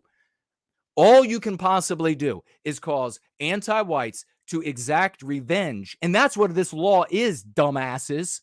It's revenge on me for the shit that you do. Why is that? Because you say, oh, I'm hating on this group of people because of the white race. You're not doing anything for us. Maybe if you finish the sentence, you're hating on non-white people because you want to harm the white race. That would make sense. But white people are going to have retaliatory attacks, innocent white people, in universities, at bars, everywhere, all over the place, from anti-whites, because of you going out and engendering just with the sickest displays. You will fire them up to do stuff like this. And this is an entire population, white population of a state. And if there's anybody out there that still is a crutch cult member and still says, well, that's the right thing to do, to make it so that all the white people in Florida can't say anything against our victimization, you motherfuckers should be thrown in the ocean. There are millions of white children that you have put in harm's way for this. And then all of you retardises out there, both this side and that side of the Atlantic, you want to giggle and snicker at the harm that's going to be inflicted on white children. So if you graffiti a building, it is a crime now. But if your motivation is hate, it will be a third-degree felony. You will spend 5 years in prison. If you want to litter, it's a crime right now. But if you litter and if your motivation is a hate crime, it will be a third-degree felony. Now, by the way, and maybe I'll come across it again when I look at this bill, it's not just you throwing something on the ground that's littering. If you give someone something, a leaflet, that they look at it and it's all of this disgusting stuff, probably written up by a Fed and then handed to these people to go hand out, and they throw it on the ground, you are responsible. If you've given them something that caused littering, then you will be responsible, 5 years in jail. And they specifically say in this bill that this will increase the prison population in Florida. You will spend 5 years in jail. It is a crime right now to hang banners from an interstate. For obvious reasons, we don't want to distract drivers. But if you do that and you have a hate crime, a hate motivation, it will be a third-degree felony. You will spend 5 years. Now, what I want to know is, you had at PWR, how many X number of scumbags that came out to attack endlessly, denounce, misrepresent, slander yours truly. Who has been right? Who's been right in this? I predicted this exact thing. Numerous times I've argued this is what happens. And it's happening again. And they came out and said, are they now going to get right and get some measure of dignity, some measure of honor, and bring that same force, that same attack on the because that are responsible for this? Of course they won't, because they need that crutch, baby. They need that crutch. Joe. How optimistic are you of moving this bill along? I guarantee the bill will pass. And I never do that. Guarantees that the bill will pass. This, my friends, is a Republican. Now, I'm going to tell you all the wrong takes on this. The wrong takes are that even the Republicans are, and then fill in what? Fill in what? Even the Republicans are, what, jaywalkers first? Even the Republicans. So this is the Republican Party, and this is all we got. Let me complain some more. Let me complain. And you know what's really, you know what's coming. I'm sure it's already started with the crutch cult. I'm sure it's already started. You know, you might be one of these losers, but you need somebody like me speaking the truth. You might not like what I have to say, But what I have to say is going to cause you and others to reevaluate what keeps ruining your life individually and what keeps harming the white race collectively. So you need somebody like me. But you know what's coming. Everybody does. You want to say it? You want me to reveal it? It's not fair. It's not fair that they do this to us. They over there, they get to say things. You know, once this law goes into effect, they'll be saying, well, you know, whatever leader takes a bunch of followers out, people who shouldn't be following these misleaders, these misrulers. And then, you know, Bob got arrested when we were out just handing out literature. And it's the truth what's on those pieces of paper. He got arrested. Now Bob is facing 5 years in jail. And we're raising money. If you won't give money for Bob to not have to pay he's going to need 70 grand for his attorneys. So Bob won't go to jail for 5 years. And he's got a family, or he's got a wife, he's got a child. She's leaving him, of course, but he's still got a child. We don't want him to go to jail, guilting you into giving money for these idiotic, don't give $1 for one of these people's defense. And you can write that down and publish that everywhere, you losers. Go ahead. Because we are calling it like it is. They know going out that this is what's going to happen to you. So that's not activism for Western kind. You are an albatross, and we are cutting you loose. You can go swim out there with your water wings. Try to reach shore. They're going to say, we need to raise money for Bob. He got arrested. It's not fair. Why, just the week before, or just that same day across the street, there was a black nationalist or whatever, and they were handing out literature, and they weren't arrested. It's not fair. I don't give a what's fair. This is the real world. Everything I say happens exactly this way every single time. So let's look at it. We want to be able to advocate to put an end to the victimization of our people. Specifically, of course, our children. We do not want to live, and we welcome people of all immutable characteristics to join us in that. And we don't see them as nationalists from other races. We see them as individual human beings, as we should see everyone. And they either have the morality and or the awareness that everything, and you'll see here with Dr. Carol Swain, she has the awareness that all of these things in the West that we need are being taken away from us, are being destroyed in the name of retributive justice against us. So it's either one of those or both of those. And we want those good people, black people, Jewish people, Arab people, whatever it is in the West, to come with us to combat anti-whiteism, because it's wiping us out primarily and them as well as collateral damage. That's what we're doing. Our efforts. Look at what happened. Look at what happened with Heidi and Ray's little boy.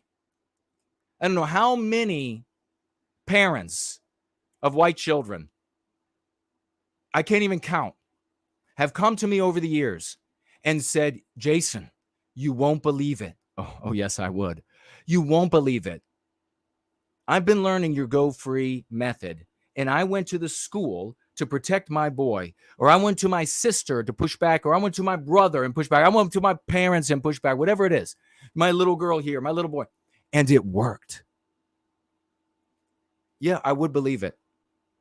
And you know what that does to my heart? I can't even, it puts the wings of Pegasus on my heart to know that white children are protected from anti-whiteism with the Go Free method. That's what we do for white children.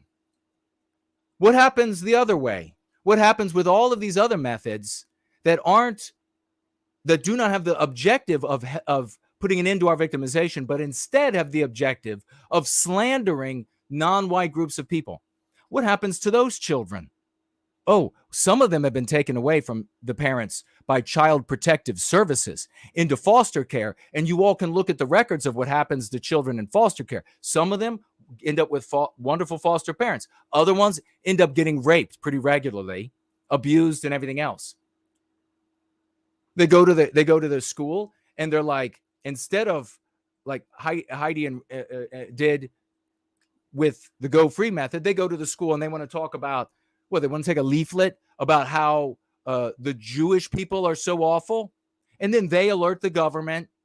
And then now you have to have somebody from the county come in to visit your home and look at everything in your house and write reports on you.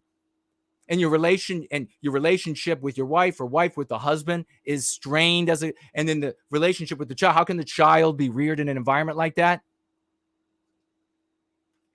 And then the state gets to be front and center. How do you know your little boy doesn't think he's a little girl? Are you trying to suppress what he is internally?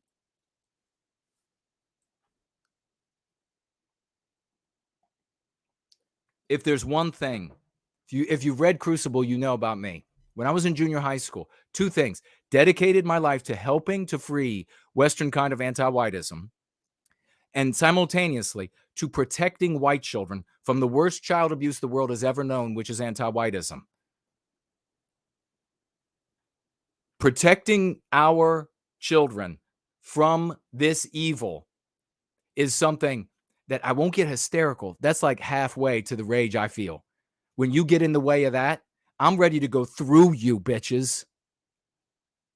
I'm ready to go through you. I don't give a shit about all your threats. I don't give a shit about all your slanders. I don't give a shit about any of that because it's not about me. I know for you, it's about you and your crutch. On this bill,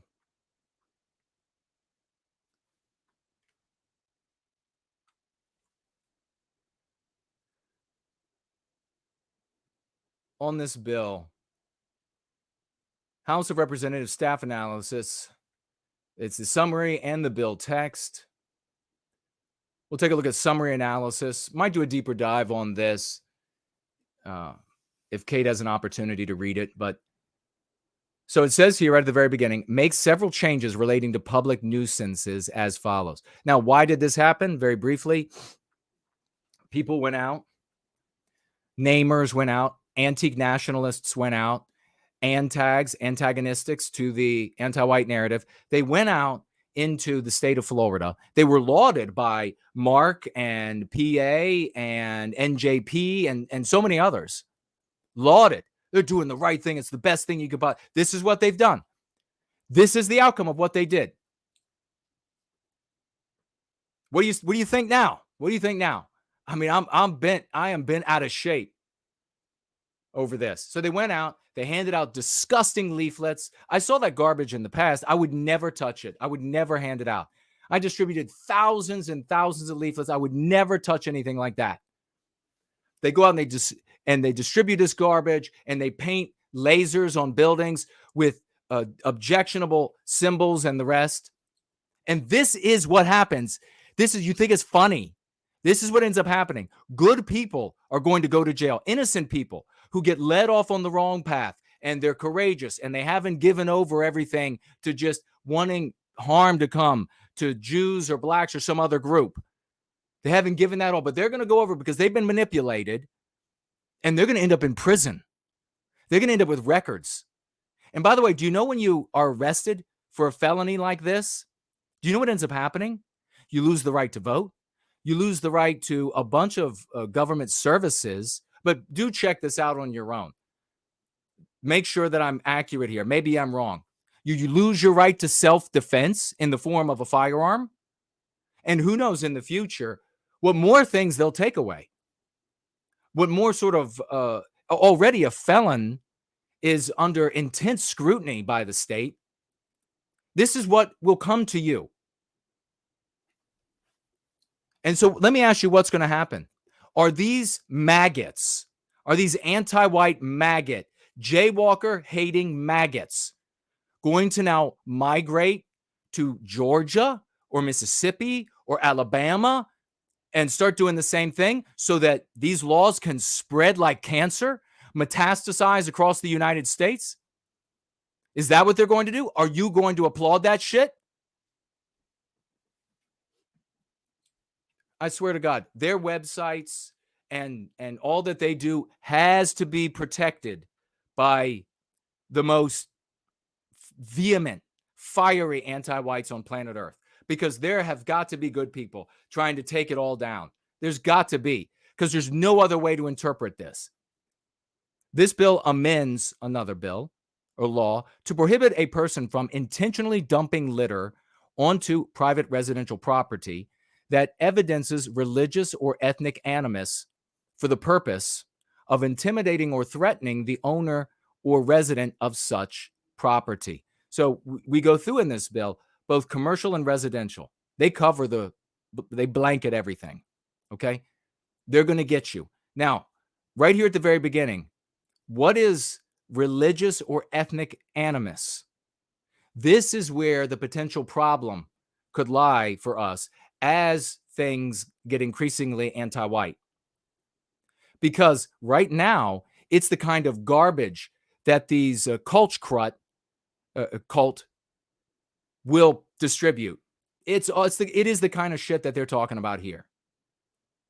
And if you think it's not intimidation, then I will just offer one more time. If you lived in an apartment complex, a high rise, and there were teams of people in this high rise that went around leafleting and telling everybody in the high rise that maybe you and your roommate or whatever it is, that you all were responsible for the auto thefts, for the fire being set to things, the pyromania, and other crimes in the parking lot and in the high rise and elsewhere, what do you think might happen to you? So don't give me this bullshit that these people are not going to be intimidated, that they're not going to. Of course they're going to be intimidated. Don't tell me that, well, it's true what we're saying of their people. This is an individual that was born this way.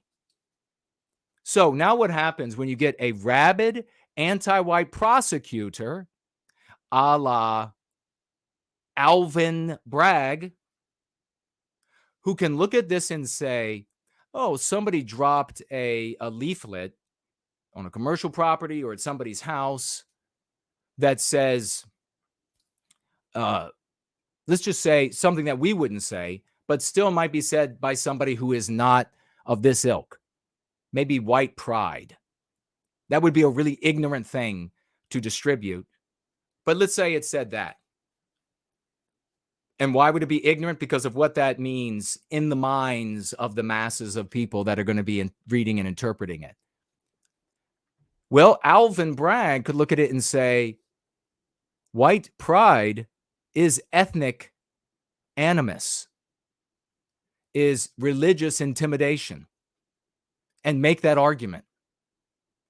And this can all be chalked up to the people doing this and the people cheering it on and the people giving their money for it. These are the people, by the way, who slander yours truly. These are the people who make up all the lies about me. This is what they've done for Western kind. A violation is punishable as a third-degree felony, considered a hate crime for the purpose of reporting requirements.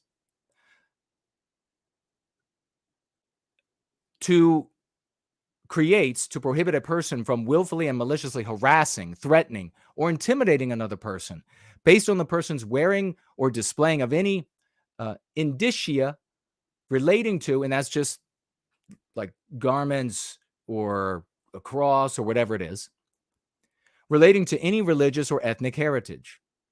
So now, if you get into an argument in Florida, totally unrelated to advocating for the end of victimization of white people, if you get into an argument with a non-white person in Florida after this becomes law, and in your argument where you're insulting each other, maybe he says something about, I don't know, your light-colored eyes or skin, and he's wearing some, I don't know, weird symbol that's weird to you, you've never seen before, and you comment about that symbol.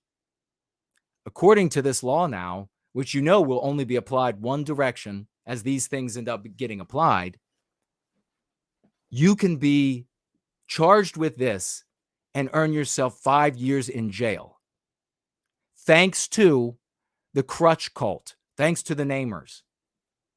Are these guys going to be properly thanked when white people who maybe even don't even like white people, maybe they're rabid individualists, maybe they're even anti, I don't know, but they end up going to jail over something like that?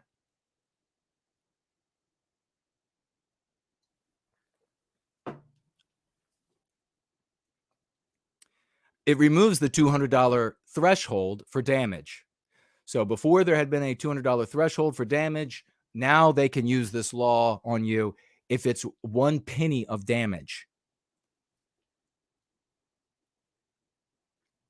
Prohibits a person punishable as a third-degree felony from willfully and maliciously defacing, injuring, or damaging cemetery, grave, memorial, which the person knows or should reasonably have known is associated with a particular religious or ethnic heritage. So, yet again, accidentally committing hate crimes in Florida, maybe as soon as October, thanks to the people who just want to talk endlessly negative, in this case about jaywalkers.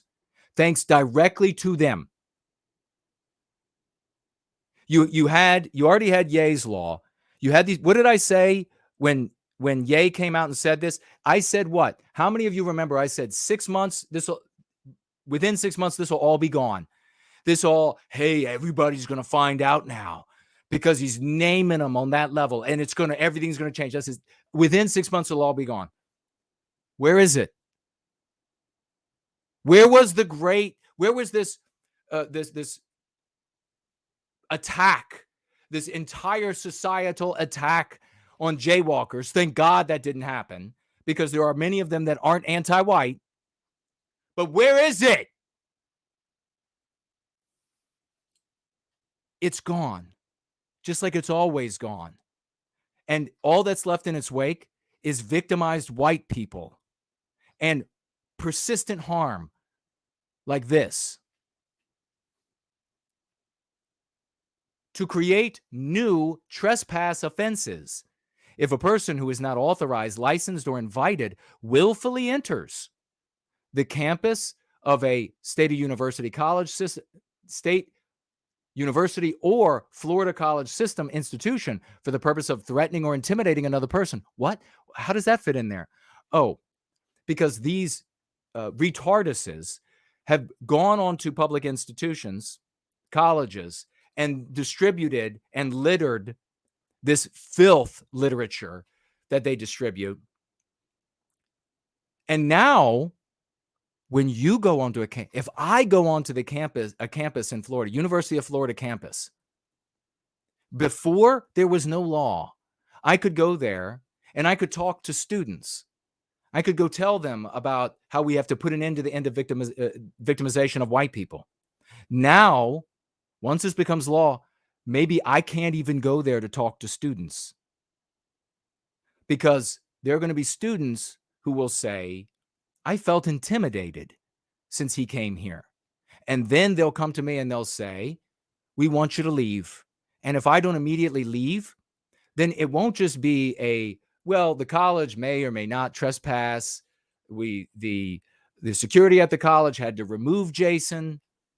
Maybe they'll press charges for not leaving when we wanted them to. No, now I can go to jail for 5 years. Don't tell me that they would have done it anyhow. This didn't exist until these crutch cult caused it to exist.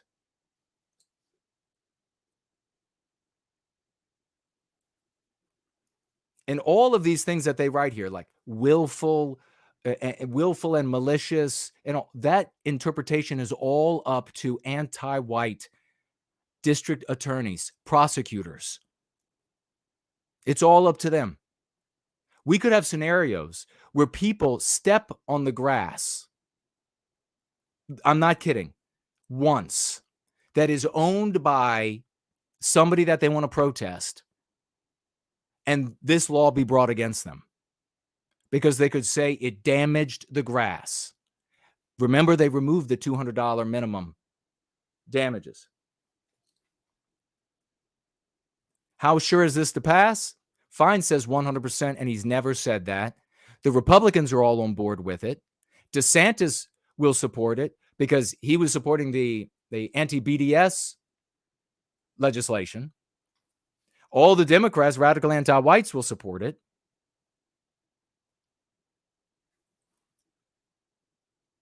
The bill says here may have a positive intermediate prison bed and jail bed impact, meaning people are going to go to jail for this, and they're going to fill the jails up for these felonies.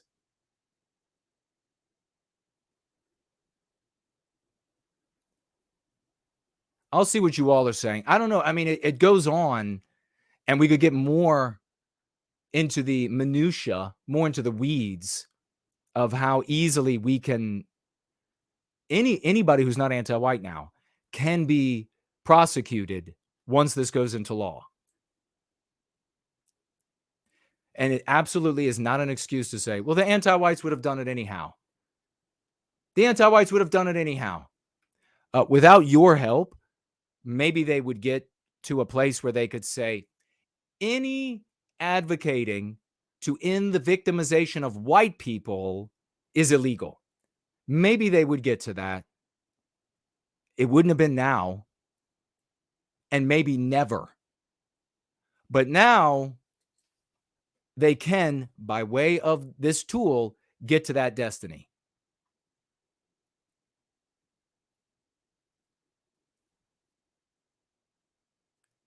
Prohibit a person from willfully and maliciously interpreting or distributing any assembly, interrupting or disturbing any assembly of people. So what if for death or for worship or for anything, how are you disturbing them? That's up to the prosecutor. Was it a disruption? You were across the street or what? They are having an anti-white rally and you're across the street objecting to anti-whiteism and their rally. Are you disturbing them? 5 years in jail. They also, of course, address the projecting an image up onto a building. So something that we could have done in the victimization of white children. There could have been a case where I don't know, maybe a school led white children across a bridge in Florida with ropes tied to their necks so they could learn how awful it is to have to grow up non-white. And we could have been there the next week with a laser that painted up on the bridge, end the victimization of white children. If we do that now, once this law passes, 5 years in jail. Wow. All right.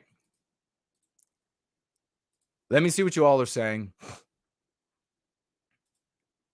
We have one more over here on Entropy, 3 white blend with $15. Thank you so much. I appreciate it. $15 donation. It says financial gift for your cause. I really appreciate it. 3 white blend. Check out real quickly over on Odyssey. We have a $10 financial gift over there on Odyssey by Robert. Thank you very much, Robert. And he writes, keep doing what you're doing, Jason. Our message is reaching more and more good people. I'm 100% convinced that the crypto anti-whites are paid infiltrators that aim to destroy our people. Disgusting. We should want nothing to do with that filth. Go free. I agree completely. Beautifully written, Robert. Thank you so much. I agree 150%. Have nothing to do with that filth. If it's not, they'll say, people out there will say, look at these things taking place in Florida, and they'll say, oh, it's a Fed op. You can't know that for sure. But what you can know for sure is an anti-white op. These people, whether they're just dumb and they love this crutch of hating on jaywalkers and they want to go out there and they get a kick, they think it's funny, and they want to do that, it ends up in an anti-white outcome, or they're being paid by feds, or they're being paid by feds of other countries, or they're being paid by private citizens. It always ends in anti-white outcomes for the white race. So it's 100%, we can confirm, an anti-white op.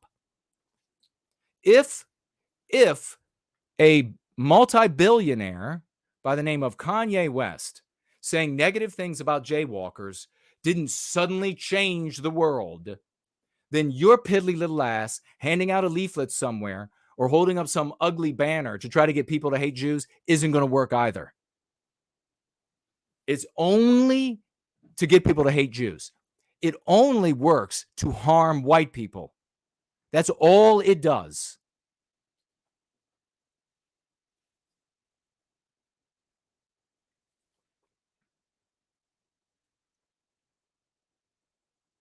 I'll see what you all are saying in the live chat too. We have a financial gift from Tamara. Thank you so much for that, sister. And she says, thank you, Jason, for your consistency. God bless you. Thank you for that. I appreciate it. For noticing that and financially gifting and speaking to it. And I'll take a look. The great Jerome is here. Hyperborean Jim is here. I'll jump to the bottom to see if there are any recent comments on what I was just saying.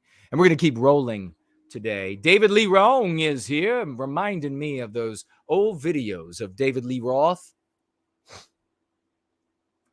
back in the day. Sam says anti-white outcomes are the only outcome options available from anti-whites. You create better options, Jason. Thank you. I thank you. So do you, brother. That's what we're doing together here. The great Elaine Sabatino is with us. Hello, dear sister. Azimuth Clark. Franklin Alex is here. There's the great 4-0. Great to see you, brother. A day of contrasts, isn't this? Isn't this a day of contrast, folks? Speak up. Share your opinions. We, this past week, reached 3+ million people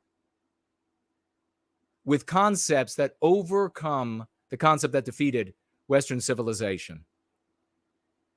People who are ant-nats or namers, the crutch cult, they have engendered this news that's spreading this past week widely. This actually started many months back, but spreading this past week of anti-white outcomes. And this is how it is again and again and again my whole life. You can't do it, Jason. This is the way. That's the way, all right. To hell. Gringo is here. Gringo 9021. Hello to you. J.W. Olner is here.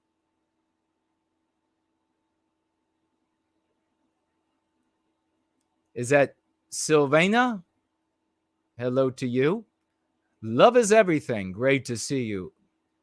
Victorian time traveler saying truth with fire emojis. Hyperborean Jim says no white guilt. Not saying it won't if done right, and not saying it won't if done right and if smart about it. But now we can't say all across the board it's safe. Tall Kevin is here. Great to see you, brother. Cool. Papa J Magic. Great to see you, champ. Slots is with us. Great to see you, brother. When it comes to those of us serving white well-being, and there is a night and day difference, those people who use the excuse of white people being victimized to do what they do, to hate on Jews and to hate on blacks and Hispanics and etc., we have no relation to them. They hate us. And the feeling's mutual. We have no relation to them. They have a totally different objective that we find abhorrent. Now, anti-whites in Florida are going to do what they can because they want to continue the victimization expedite the victimization of Western kind. So what does that mean for us in our advocacy in Florida moving forward? It means that we are going to have to be even clearer about who and what we really are. It means we are going to have to, if we thought we were clear enough, if we thought we were lucid enough in projecting who and what we really are, we're going to have to be pellucid. We're going to have to be pellucid in conveying who and what we are in the state of Florida. Because anti-white prosecutors, anti-white law enforcement, anti-white politicians trying to make a name for themselves, they got ambitions, baby. They got ambitions. They're going to be gunning for anybody that they can say, oh, look, they're getting in the way of the victimization of white people, ergo Nazi or white supremacist or whatever. So we're going to have to be even clearer. And even though that we are even clearer, we have to appreciate that it's going to still be riskier than it will be in, say, Georgia, at least until these maggots migrate to another state and do the same thing. And then get the support from the entire explicit white sympathetic sphere. Oh, yay, yay, hate on this community, and then we lose all our rights. Yay. So that's the reality of it. So if you were like tepid on these people, or you weren't sure, maybe it's got to be all about this naming, or maybe partially about this naming, or whatever it is. Now you realize, if you haven't already, because you've seen years and years of me on the internet, people who have been watching me IRL many years before then, they've seen my predictions come true again and again and again. Maybe this is the first time for you. This didn't exist in Florida. Now, exactly as Jason said would happen as a consequence of these maggots, these crutch maggots, it now exists in Florida. Are you ready to see more lives get ruined? It's just, it's so sickeningly predictable for me. So that's what it means, Hyperborean Jim. Let's see what this person said. Okay, somebody who rightly got their comment deleted made one of these typical anti-white comments in the white sympathetic sphere. They keep it dumb. They keep it violent. They empower the dumbest. And these people are actually the dumbest, if you haven't noticed. They empower the dumbest by saying, you can't criticize anything that ruins the lives of the advocates. You can't criticize any approach or any vehicle that doesn't serve to end the victimization of white people.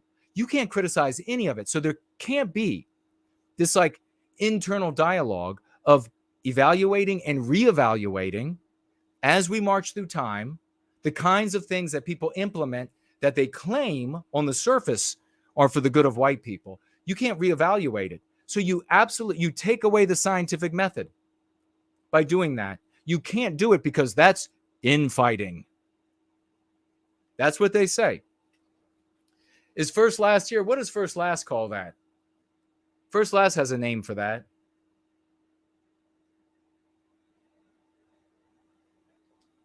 Something like you can't idiot fight in the explicit white sympathetic sphere.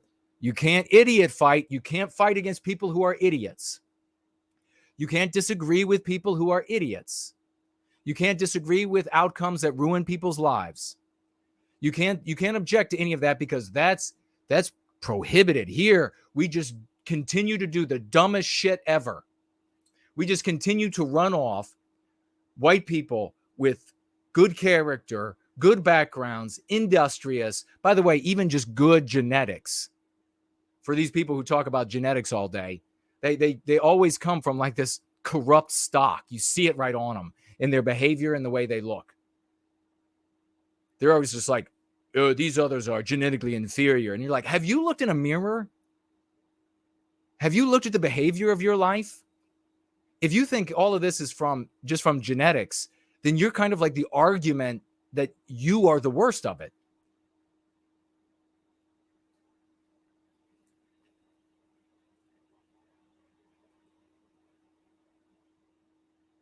Oh, that's what it is. First Last says that you can't punch stupid because they say you can't punch right. Well, I do punch stupid. I do, because I don't want to see white people being victimized as a consequence of people who want to harm non-white groups. All right, you got it? I punch stupid. So you want to say don't punch right, can't stand the punching right? I'm punching stupid. No excuses for you idiots. And God bless First Last. Hyperborean says not only did they limit how we can spread the lexicon, but how they can say, quote, well, that go free doesn't work in this hypothetical situation, being at a university or business. Yeah, exactly. Hello to Vivian. Good to see you, sister. Elaine says, I'm telling you, what you were talking about isn't going to work to J.W. Olner. I'm going to have to see what that is. You're just a troll with a bone to pick with Jason. Okay, so apparently J.W. Olner is recommending that you tell people that a certain painter was right. Jesus Christ. That person, if that's really what his argument is, and those people who argue, they have nothing to do with us. They have nothing to do with benefiting white people. They just want to harm Jewish people. And I totally reject them. And that has nothing to do with this law in Florida. I've been saying this for decades. I've been warning about this forever.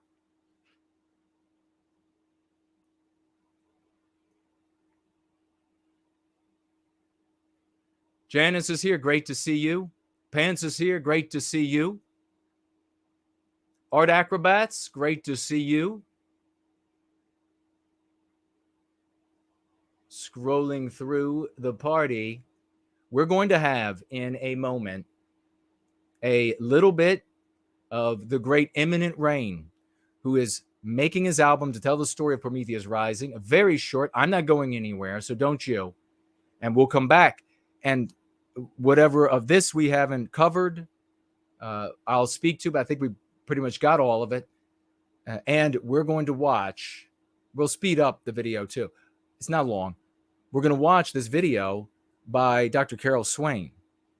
And my God, what a difference. What a week of contrasts. What an absolute week of contrasts.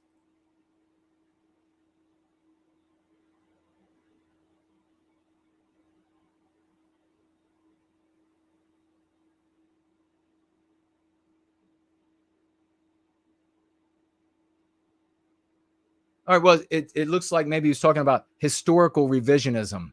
No. We talked about that last week. I'm not gonna do it again right now. Watch the video from last week. I humiliated the historical revisionists. Now, to be clear, though, people who want to research history by themselves or people want to get together for that purpose, I think we should have lots of research going on. That is very different from recapturing our destiny. Very different.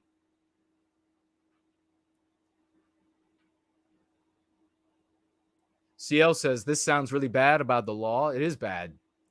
And you can thank the crutch cult for that. The namers, the crutch cult.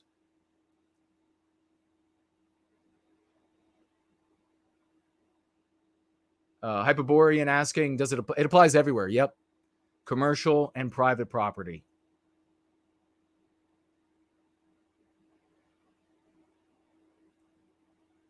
All right. Epic.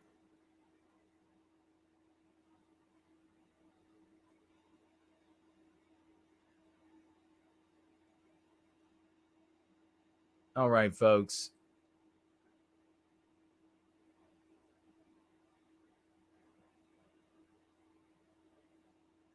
So somebody called White Wolf, are you responsible? Are you one of the people responsible for what's happening in Florida? Or you're an endorser of what's happening, how now all these white people are going to be victimized. Whole state of Florida going to be of white people going to be victimized. You taking ownership of that? Saying, have Jason go out and do a banner drop and show us how it's done. Well, you know what? In Florida, it's going to be a lot harder to talk about our victimization thanks to the crutch cult. Are you one of those riding the crutch? Like a pogo stick? You need to blame the whole Jewish people, every one of them, for on the basis of the way they were born. While you say you don't want to be judged on the basis of the way you were born. Good God. Something tells me that a lot of you crutchers out there, and I don't know if it's you, but a lot of you crutchers out there, a lot of the crutch cult are going to be saying, oh, it wasn't me. It wasn't me. Yes, it was, mother.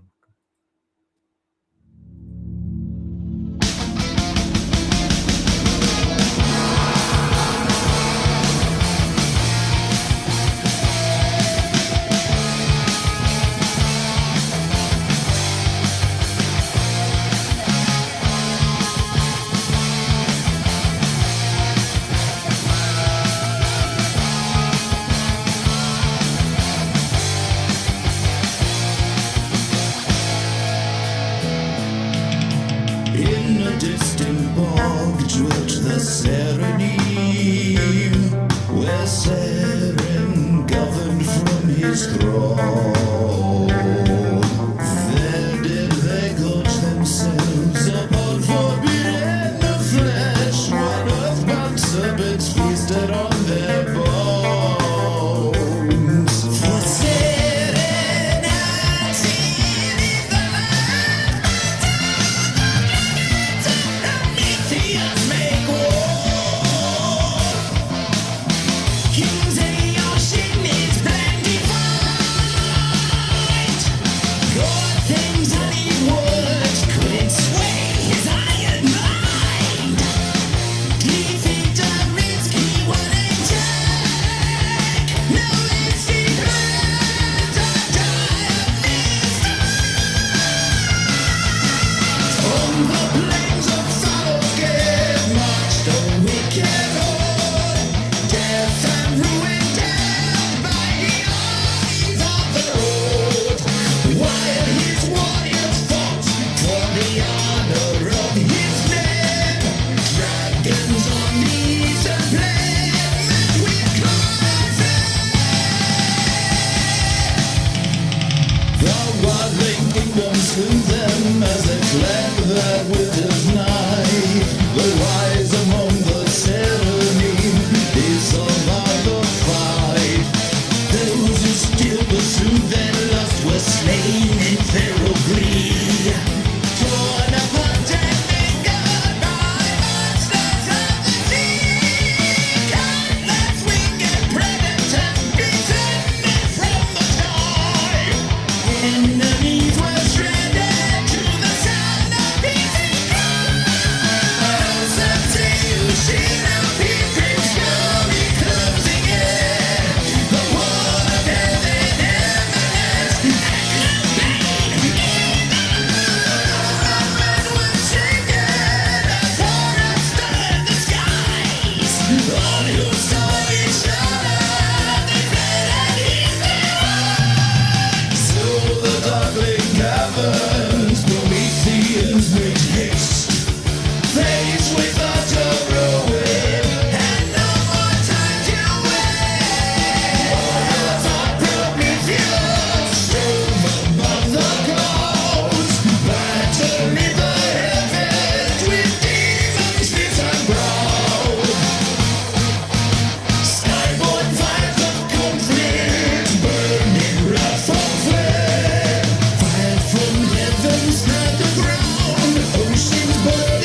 that is the great Imminent Rain that you were listening to. And that album, folks, is coming out April 30.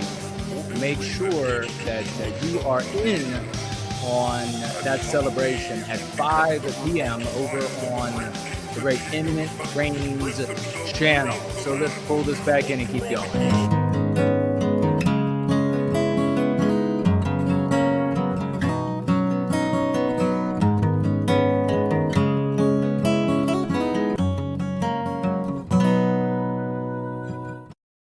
All right. I got to tell you, I am not discouraged in the least by what's going on in Florida. I'm angry because this is what we talk about. I mean, it's one of the big issues is these people who are not really serving the well-being of Western kind. They are LARPers, they are role players. Their objective is totally different from ours. And I utterly reject them. And these outcomes, it's always outcomes that harm white people. Always. You got these, and a big Prost if you weren't here earlier. Cheers. Salute. For all the great work that we've achieved just over this past week. The news coming in from various sources, and we're going to get into this next. Dr. Carol Swain, very excited about that. I want to read to you some about Carol, and you'll begin to this. She's an establishment person that is now using anti-whiteism. It's amazing, and everybody said that we couldn't do it, and then when it was done, they said, "Well, it doesn't matter." So we'll be talking about that. But I'm very excited for us, even with this going on in Florida. How can we, that was a great question, how are we going to be able to move forward in strength in Florida once this is law? By spreading the Go Free method, by cutting this riffraff, these maggots away that are causing us more and more harm. By cutting all that away, we will communicate the curative contagion of the Go Free method, which is a new moral imperative. And as that spreads in places like Florida, it will become harder to prosecute or to charge or to even arrest us. If that doesn't make sense to you, it doesn't have to. You are a professional in your field. And you don't want people coming to you that have no knowledge of your field, telling you what will work, what won't work, what should be done, because they're part of the laity relative to you. You don't have to know. You can see these outcomes. You can see how much I've done. And this community, as a consequence of coming in, now magnifying me and my contribution 10,000 times. And I magnify their contribution 10. We do this for each other.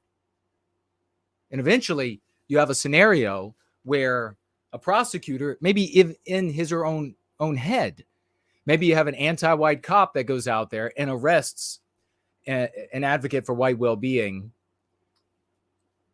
expecting that this law will be applied to them. And then the prosecutor in his or her own head, having come across the concepts in the Go Free method, even indirectly, even the person being an anti-white, we're getting anti-whites using our concepts exactly as I said they would, like there's no tomorrow. And then they'll have to weigh, is this person actually attacking non-white people and wanting to spread true or false or tales of their crimes and for the point of causing them to be harmed, whatever it might be, or intimidated? They'll have to actually weigh that, because they'll have this other side to the equation. Nobody looks at the villain in the narrative we live in and says, well, they have rights too. Nobody does. Well, they have a They have a right to express themselves and they have a right to think. No, that's all. When people say that kind of thing, like Fine said that up at the lectern, that's just like a phatic phrase. It's just a hollow nothing that they throw out. So that is the way that we push back against laws like that aren't in their verbiage directed at ending those who advocate to bring an end to the victimization of Western kind, but in the interpretation by anti-white prosecutors very easily now, or maybe not, but easily now applied to people who are of our persuasion. That's why we have to be exceptionally clear. That's why we have to work even harder. And eventually, in the future, we promulgate enough of these concepts and bring this new moral imperative of the Go Free method, white well-being, to the West. There'll be politicians who will want to make laws to protect people who are advocating for white well-being. But you're not going to get to white well-being by way of hating Jews or blacks. It is sickening. I'm so tired. It's like I've been facing this for decades and redeeming good people out of this evil and putting them on the right path, improving their lives in innumerable ways. And then it culminates recently as though I hadn't done any work at all. It's just like they're going to come in and spread their slanders endlessly. It's just, everybody should know them for what they are.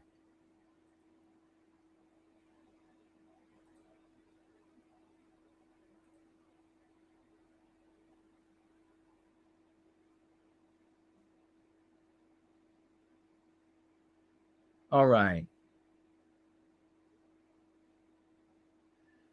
Time Traveler says, quite frankly, I'm starting to think that these Ant-Nat types would take their children down to a certain bunker and sacrifice them. Yes. Well, they are sacrificing their children.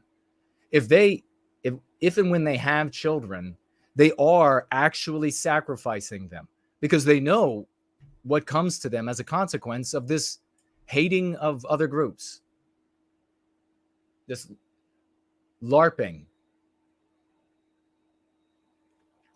They just say, it's worth it. That's how much, you realize how much you have to hate a group of people to sacrifice yourself, the people that you're influencing. I could never tell people that I'm influencing to do something that I know could cause them or will certainly cause them to be harmed by it. Never. But there are these leaders across the white sympathetic sphere, and they get these backers, millionaire backers. And I'm not talking about Donald Trump wealthy, but people with money, certainly compared to working class people, show up and they're like, let me just finance this thing so you can get paid and you can live on this and you can continue to be an antag in this story. None of that shows up for me. So we are a big anomaly. And of course, that's the system is perfectly balanced with its good guys and its bad guys. Of course, the anti-white oligarchs would balance it thus. And so anything that would overturn that balance would have to be anomalous.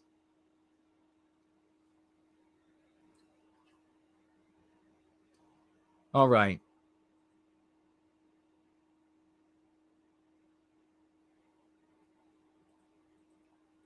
I mean, can you actually believe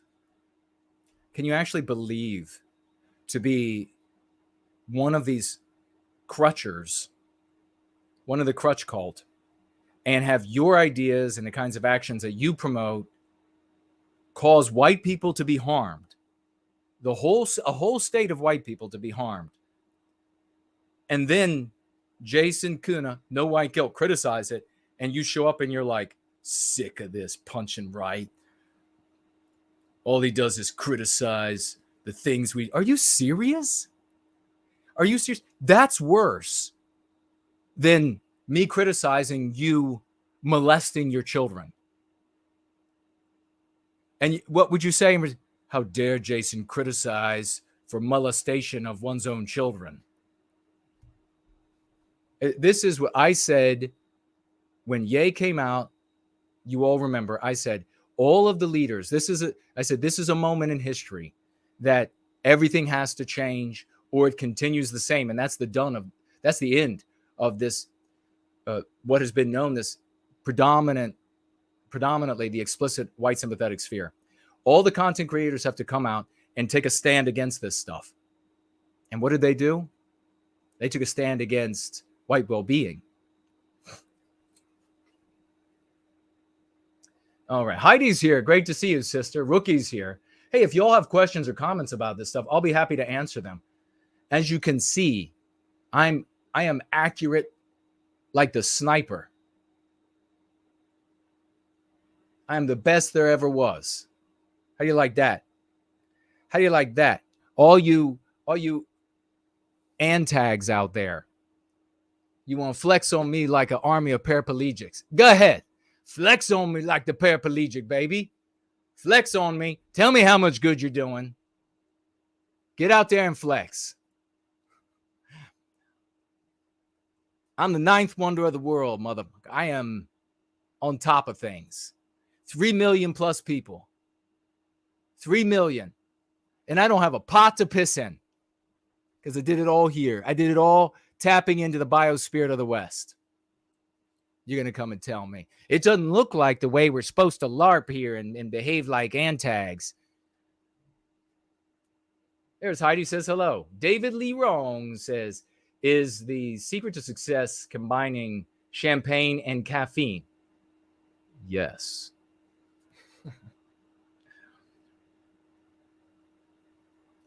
Tell your friends. Tell your friends we're still live. Who knows what might happen before the end of this?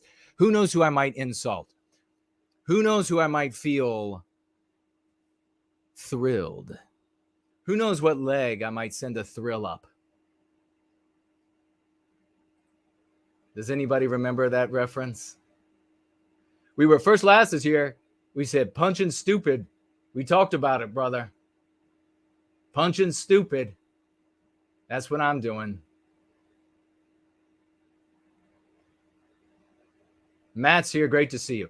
And I want to say again, so everybody knows that, because you know the maggots, the crutchers, they'll lie endlessly to turn people away. And I put, by the way, in my pinned comment at the top of my gab, where most of folks who might be, leaning that direction, they might show up, I put up new verbiage there so that everybody gets. Take a look at that verbiage. Tell me if you like it so that everybody gets a real appreciation of what's going on in the world. But I want to make it very clear again that I think that we should have, it's like a university. White well-being is like a big university, and there should be departments, people who study things, maybe like periods in history. Maybe that's your particular, you have a penchant for history and you want to study it. And maybe you think that things that are said today are inaccurate or what have you. Without playing the villain, I'm all for that sort of thing. I'm all for studying like the different cults in different groups of people. Because at some point, we're going to need, and our leaders are going to need information. We're going to need schools that disseminates this information. When you have a people, you can talk to a people and you can say, is this worthy of considering a threat to us? And then the people can say back, yes or no. But you can't do anything. You can't take this. You can't take historical revisionism and go out into the world and say, well, we just got to re-educate everybody. That's what the whole naming maggot crutch cult is all about. Just going out there and they say, we got the hidden interview. Just talk about it like Ye did. Yeah. Please remember Ye's law. Throw that in their face every time, every single time. And here we are again. Nothing happened, thank God. Even after yay. Here's the great Fournol saying, no white guilt is insulting. Oh, telling that you can't insult me here. That's exactly right. You are not allowed. You may disagree with me politely, and you may tag me and politely disagree, make your argument, and then I respond to it. But if you show up, if you think you're going to show up and just insult me, then you will be reminded by our troll slayers. And this is troll slaying is like their night job, because during the day they do other glorious things. But they come here because they love Western kind, they love white well-being, they love being the hero in our story, and they say, yes, I will take up the sword and take on the trolls. Brad C is with us. Great to see you, brother. All right, let's have a look at the financial gifts, and I'm going to read to you. And this is going to blow your mind. This is going to blow your mind, especially if you're one of these folks from the past that told me it can't be done. I don't think that could be. I don't think you could. I don't think you'll ever be able to get sophisticated, erudite, non-white professors, public intellectuals to start using your that'll never happen, Jason. Let's see if the phone rings with the apologies. We have over here on Cash App, Art Acrobats, financially gifting $5.09. Thank you so much. Says anti-whites don't need an excuse to persecute us. No, they don't. But they do need the tools. And depending upon how many people and to what degree each individual is infected with anti-whiteism, they may have enough tools or they may not have enough tools. There's also a contextual element, like the power and prestige of the person they want to take down, the heretic to anti-whiteism.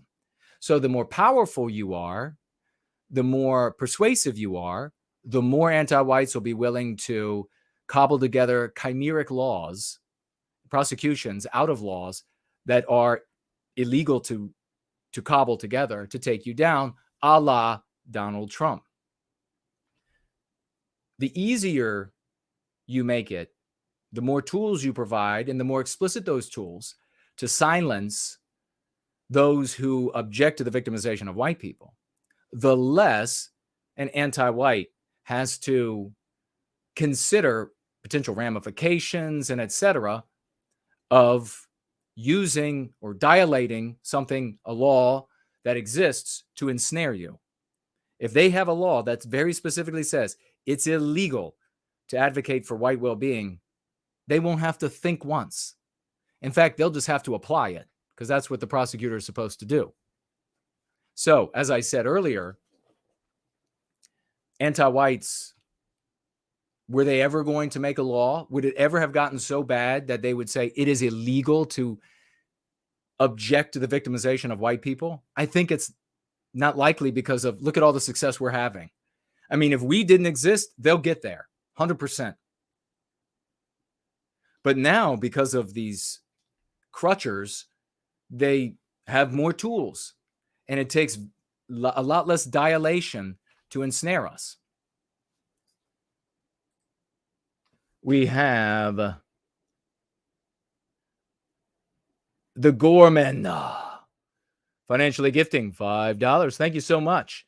And he writes with those $5, love what you are doing for Western kind. God bless you, man. I thank you for that.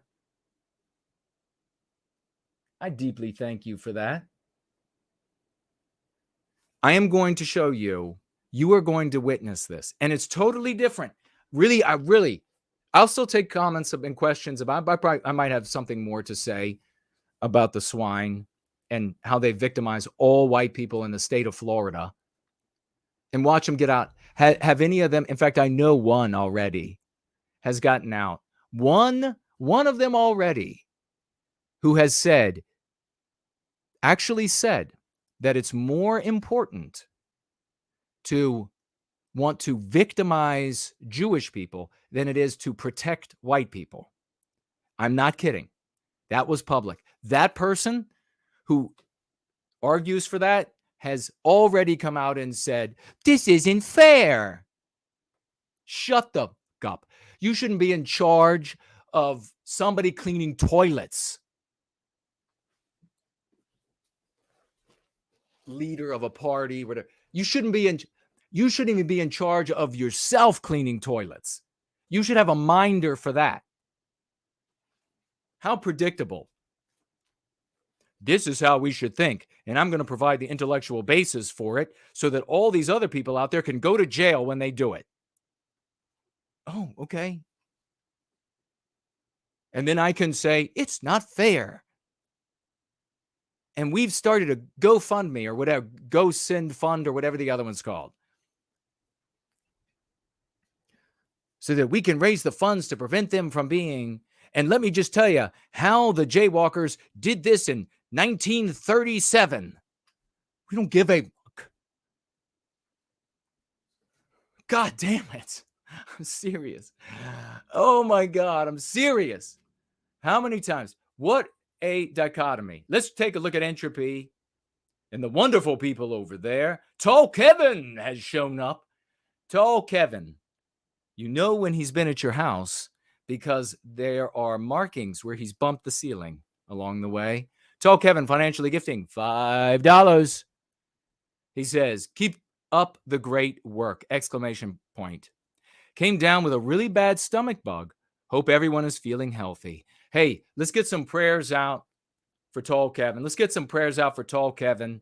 Some love for him. He's got a family. He's a great guy. He's done totally stupendous things for white well-being. Seriously. Guy's gone on himself. Why? Because he loves his family. He loves our people. That's why. So let's get some positive energy. Maybe you don't believe in a deity. You could still send positive thoughts. You think something positive, and there's science out there. We don't understand. We have outcomes. So you can think something positive, send a positive prayer for Tall Kevin and get over his bug. Thank you, brother. $5. We have Get Out Your 07s. A lady that has brought 9 into this world, and she is inoculating them with Go Free. Mrs. Jess Horst. Financially gifting $25. Protect her white baby dollars. And that we are, good sister, with 3 white heart emojis. Deeply appreciate it. What a wonderful sister she is in service to white well-being. Her and her husband, her family, beautiful folk. Beautiful folk. This is the kind of people we have here. This is the kind of people. God bless you. And we have Western Inoculator. Great to see you. Did you get my message? $3 financial gift. Thank you, brother. He says, hey, Jason, isn't it funny how little Nikki, that's funny, little exiguous Nikki, the so-called optics king, has been advocating for, quote, Christian fascism. No, what? Is that real? On his show. It's sad how far he has fallen. Is that really what he's saying now? Did other people hear that? Thank you all for celebrating a great Mrs. Jess Horst, dear sister. Is that really what Nikki is saying? Christian fascism? Oh my God. So the Christian part of this is that just unctuous glaze to try to shield the deserved opprobrium. And then the fascist part, since nobody knows what it is, everybody defines it differently. That is a naughty word that will get his audience giggling. And he's going to say it again. Say it again. Is he going to say it again? Is he going to say it again? It's really just, he says things that they're not allowed to say. And they get a little chuckle out of it. They get a little giggle. They feel little butterflies in their little bellies. They're like, oh, it feels so good. Say it again, Nikki. Say fascism again. He needs to go back to when, in my opinion, to when I thought he was doing a good thing when I thought he was, well, from what I saw, back when I liked him. That's my suggestion. This, if more people saw this Christian fascism, that is to have fallen a really long way.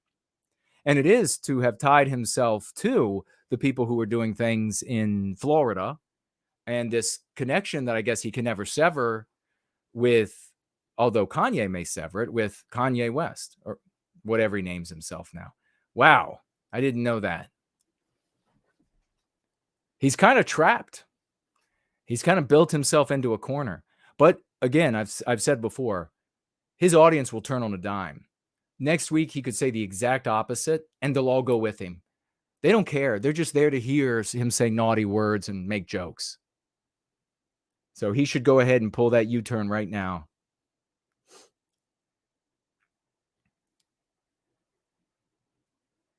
All right. We got a bunch of stickers over there on DLive.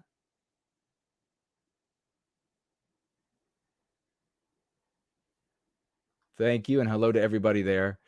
It looks like Spartan tagged me, but there's no message attached. Yeah. Did you want me to see something? All right. And we are blank over on Odyssey, as long as it's up and working. Let's get to this, because a day of contrast, or week of contrasts, and then we can get any financial gifts that we haven't seen yet. We have seen over this past week a real big contrast in what playing the villain, the antag, results for the white race. And I really want you to think about white children, because there's nowhere they can go. If you think back to when you're a child, you are totally vulnerable. And so really think about them. That's what gets me so angry. If they want to, if the antags want to criticize me for getting furious over the victimization of white children, go ahead. Like I give a shit.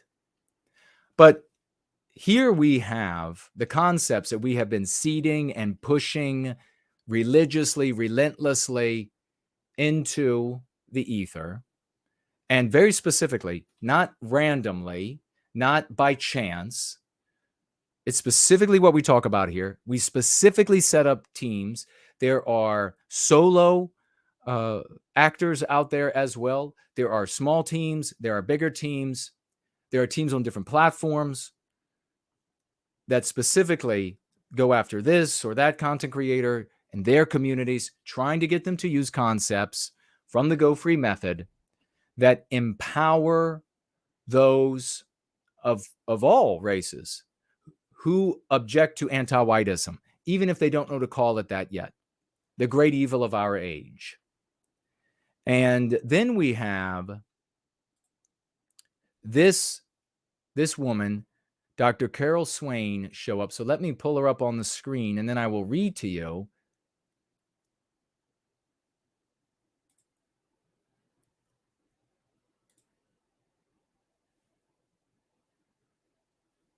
I will read to you just a bit about her.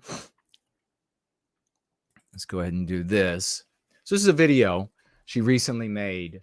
And let me read to you just a little bit about her so you can know who she is.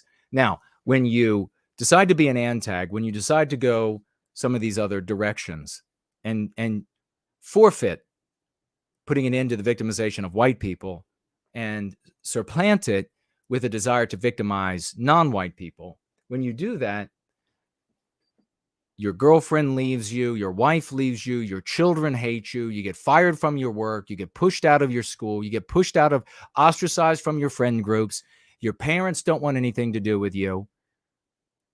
All you do is suffer as a consequence of it. Nobody's willing to hear you. Nobody wants, because as soon as they start hearing that garbage, they see the villain in the anti-white narrative. So instead, here we have Dr. Carol Swain. And let me just read just a little bit about Dr. Carol Swain, because this is a black woman and we're different from your run-of-the-mill good person who's a conservative or patriot who believes that their viewpoint is validated when a non-white person, particularly a black person, shares their position. We don't need anyone to share our position to know that it's right, it's moral, and it's what we're going to advance into this world of evil. Period. End of conversation. Having said that, our arms are wide open for everyone of all immutable characteristics to join us against that evil in the world. And what kind of people can come to white well-being? What kind of people can come to these concepts? That's what the Go Free method is, the concepts. What kind of people can come to it? What kind of people can pick it up? What kind of people can use it? Well, you can have a compare and contrast again with what the crutchers, the crutch cult, the kind of people that can come to that are the refuse of other groups. They are the ones who are already immoral, the ones who are already unable to function in the real world, unable to be productive citizens. What kind of people can come to what we do? Dr. Carol Swain is an award-winning political scientist and former tenured professor at Princeton and Vanderbilt universities, and is a distinguished senior fellow for constitutional studies with the Texas Public Policy Foundation. She has served on the Tennessee Advisory Committee to the U.S. Civil Rights Commission, the National Endowment for the Humanities, and the 1776 Commission. Just pause right there for a moment. How many non-white people, people from other groups, come to, in this, we'll say for this example, the hatred of Jewish people, have a background like that?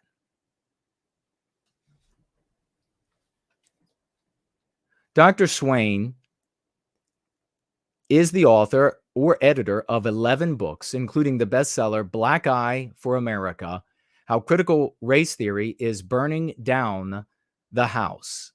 Her latest book is Countercultural Living, What Jesus Has to Say About Life, Marriage, Race, Gender, and Materialism. She is an expert on critical race theory. Now we know that she would call this anti-whiteism, or at least in part, because I'm sure she's going to also be concerned with how it harms black people. Makes perfect sense. Expert on American politics and race relations. Her television appearances include ABC's Nightly Headline News, BBC Radio and TV, NPR, CNN, AC360, Fox and Friends, Judge Jeanine, The Ingram Angle, and Tucker Carlson. She has produced opinion pieces in the New York Times, Washington Post, Wall Street Journal, Epoch Times, Financial Times, and USA Today. She's also an entrepreneur. She holds 5 degrees and a PhD from University of North Carolina at Chapel Hill, and an MSL from Yale. Now, what's really beautiful about this? She, Dr. Carol Swain, need never know who I am or who you are. In fact, she could, in her position, wanting to appear on Fox again, I'm sure in the future, might be put in a position to have to say, oh, I have nothing to do with the no white guilt guy. That would be fine.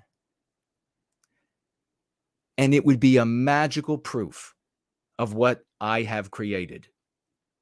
Because she can actually reject me and still use the concepts that we put in her mouth.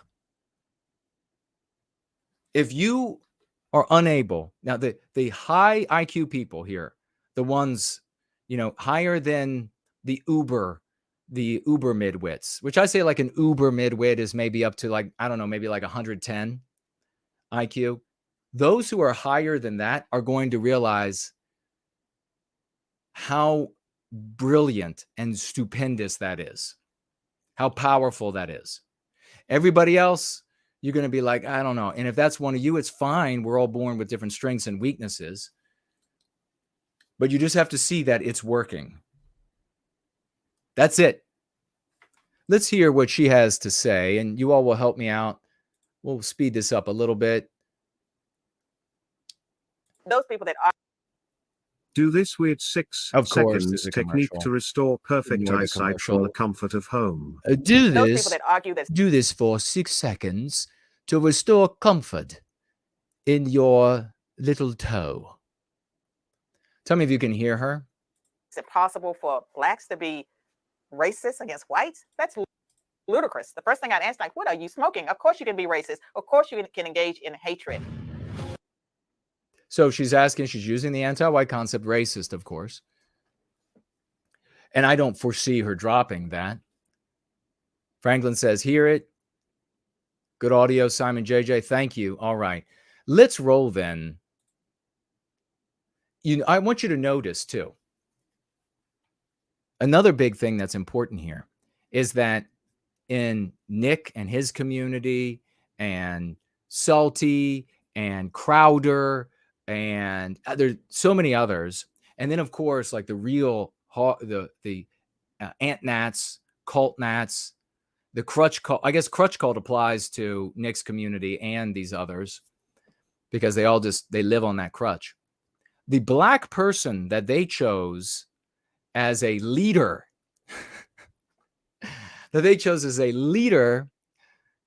is a degenerate, a black nationalist, has bedded down tons of white women, goes through them like water. He has said anti-white things. He's done anti-white things. He was doing anti-white things when they decided to take him on as this great leader because he was saying bad things about Jewish people. Look at the contrast with us. We're not worshiping this black woman. We stick out a hand and we say thank you. Offer a hug and say thank you. Let's together defeat anti-whiteism. And look at the quality of the black person that we are in this scenario coming into proximity with. Not a degenerate, low IQ rapper. They call him a genius. Talk about an inversion of reality. Who has done all of this that I just mentioned. But this sophisticated, deeply educated woman of letters. Who are you going to change society with? When I was in college 100 years ago, we were told that only white people. We like that self-deprecating humor. She definitely doesn't look like she was in college 100 years ago. But she says that they were told that white people to be racist. Only that whites. To be a racist, you had to have power. When the N-word, became. So that was where she was, and at that time at university, they were teaching that you can only be racist. And remember, this is how the definition wobbles wherever it needs to. It's protean like this so that it can continue to be a weapon against white people. Weaponized concept. For her, they were told that it is these negative sentiments of superiority to inferiority, but also accompanied by power. Don't think, okay, that's the definition. Now I can work with it. That would be a very white and dumb thing for you to do. That's not how this weaponized concept is used. Always, it gets to the end of it. It is like this amorphous equation in mathematics that can take any shape, always to arrive at the answer is number 5, kill white people. That's always. It doesn't matter what you feed in to this formula. It always ends up equaling number 5 and kill white people. And you're like, well, kill white people is not even a number. So what? Verboten. You still had a situation where it's our. When the N-word, became verboten, you still had a situation where it's always been okay to call white people crackers and honkies. At least that's what they called them in the South. Okay, so let me just jump in there. She's talking about people talking in a place. She's just relaying that. I reject the use of racial slurs, even for white people. And so we'll move on. And I'm sorry if you found that offensive. I didn't know that was there. And that would be a form of anti-whiteism. But now I'm so what? What? A what?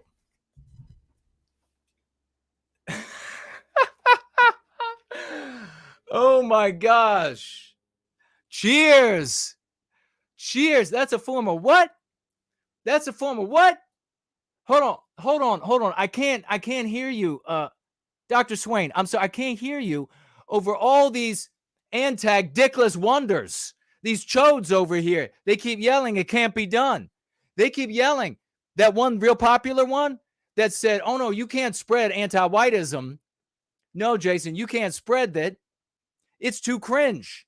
What? You'll have to speak. I might have to rewind.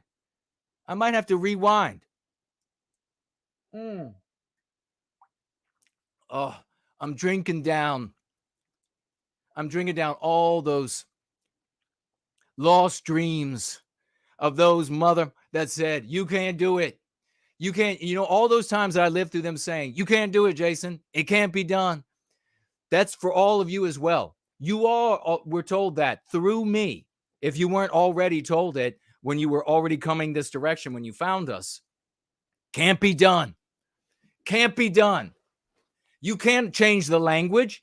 You can't change what sophisticated black women, public intellectuals who advocate for Blexit, working for Candace Owens. You can't get them to use words of your making. Initially, I thought it was my making. Now we find out that they were actually in the dictionaries taken out. You can't do that. How dare you dream that big?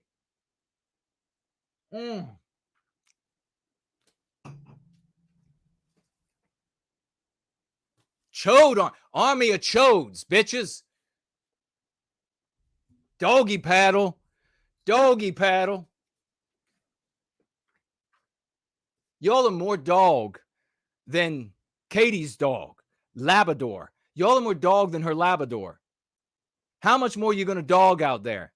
Doggy paddle, SOBs. Go on and get on your doggy paddle. If I had floaties for you, I'd toss them out right now.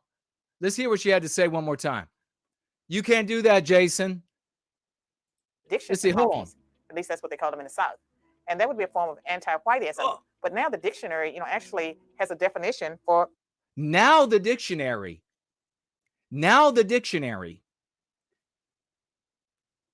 Far as she was aware, wasn't there because it wasn't there, just as it wasn't there for me when I thought I made those terms up.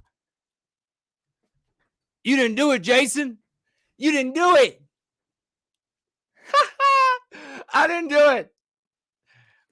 That community over there, they're just some kind of a cult. They just repeat those same concepts. Hey, by the way, you better hate on Jews all with the same words and concepts because we're definitely not a cult over here.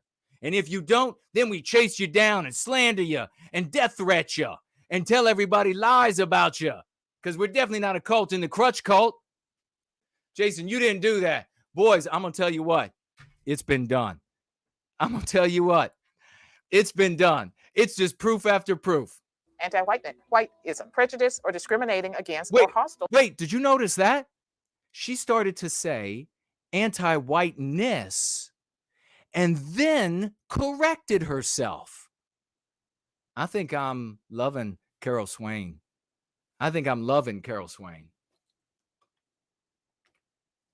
Let's listen to this again. Has a definition for anti-whiteism, prejudice or discriminating against or hostile towards white people. And I believe that's positive to have a definition, a dictionary definition, because it is 2023. Princeton. By the way, I didn't even get to, she also has, I did say MSL from Yale. I don't think I mentioned it was from Yale. PhD from Chapel Hill MSL from Yale, worked as a tenured professor at Princeton and Vanderbilt, has been on Fox and Friends and Tucker and Ingram Angle and on. You can't be more of a success in the establishment. And in 2023, she corrects herself saying anti-whiteness, says it's anti-whiteism, and she believes it's a positive thing to have a word for this persecution and discrimination against white people. Oh my God. Oh my God. A discrimination can take place against white people. It can take place against any group. Any racial or ethnic or religious group can be discriminated against. If you are anti some group, whether it's a religious group, a nationality, or a racial group, that's a form of prejudice, that's racism. That there's a lot of... Hey, why don't you just go in there and tell her how awful black people are? That sounds like a plan. How about go in there and tell her how awful Jewish people are? That sounds like a plan. You think she would spit on you because she's a normal person, just like we here are normal people. Man, I tell you what, we just out of the park, baby, out of the park. Let me just get up here on this one. Let me get up on this one. Hey, tee that one up for me. Give me some BP. Give me some BP. Throw me in ahead of one of these ant gnats. Pow! Oh my God. That one's not only out of the stadium. That one's not only out of the park. That's out of the city. That's out of the city. How many more victories? They're going to get around and say, look at us here. We went outside this house of religious worship or whatever community center. And we said that you're going to get harmed. And you've done all these horrible things to innocent people coming from, you have no idea about them, whether they're anti-white or not. Let's just go up there and slander them and scare them. Tell them you're going to put them in barbecues. And then all of these retardists out there, all these chodes, the polyp army that they are, they all cheer. It's wonderful. Give them more money. It's wonderful. Give them more money. Well, this is what we just did. A lot of hatred towards white people. We hear about the hatred towards racial and ethnic minorities. That's racism. That there's a lot of hatred towards white people. We hear about the hatred towards racial and ethnic minorities, but there's a lot of anti-whiteism that takes place across America. And going out of her way to make sure she says it right. Oh, this is a wonderful person. She stands up for, advocates for black people. And I think it might even be other non-whites as well, but specifically black people. And here she's saying anti-whiteism. And of course, there are anti-white people out there. And it should be on equal level with blackness or anti-Hispanic or anti-Muslim, anything that's based on prejudice, that's irrational. White is just like any other racial. I did this, bitches! The time that I was in college and while I was teaching. I've been fighting against these people. I got to say, it's getting too late for the young. I have been fighting these people for so many years. Oh my God. This was always, I saw it in my head. It was always possible that good people of all races could come together and object to this, object to the anti-whiteism.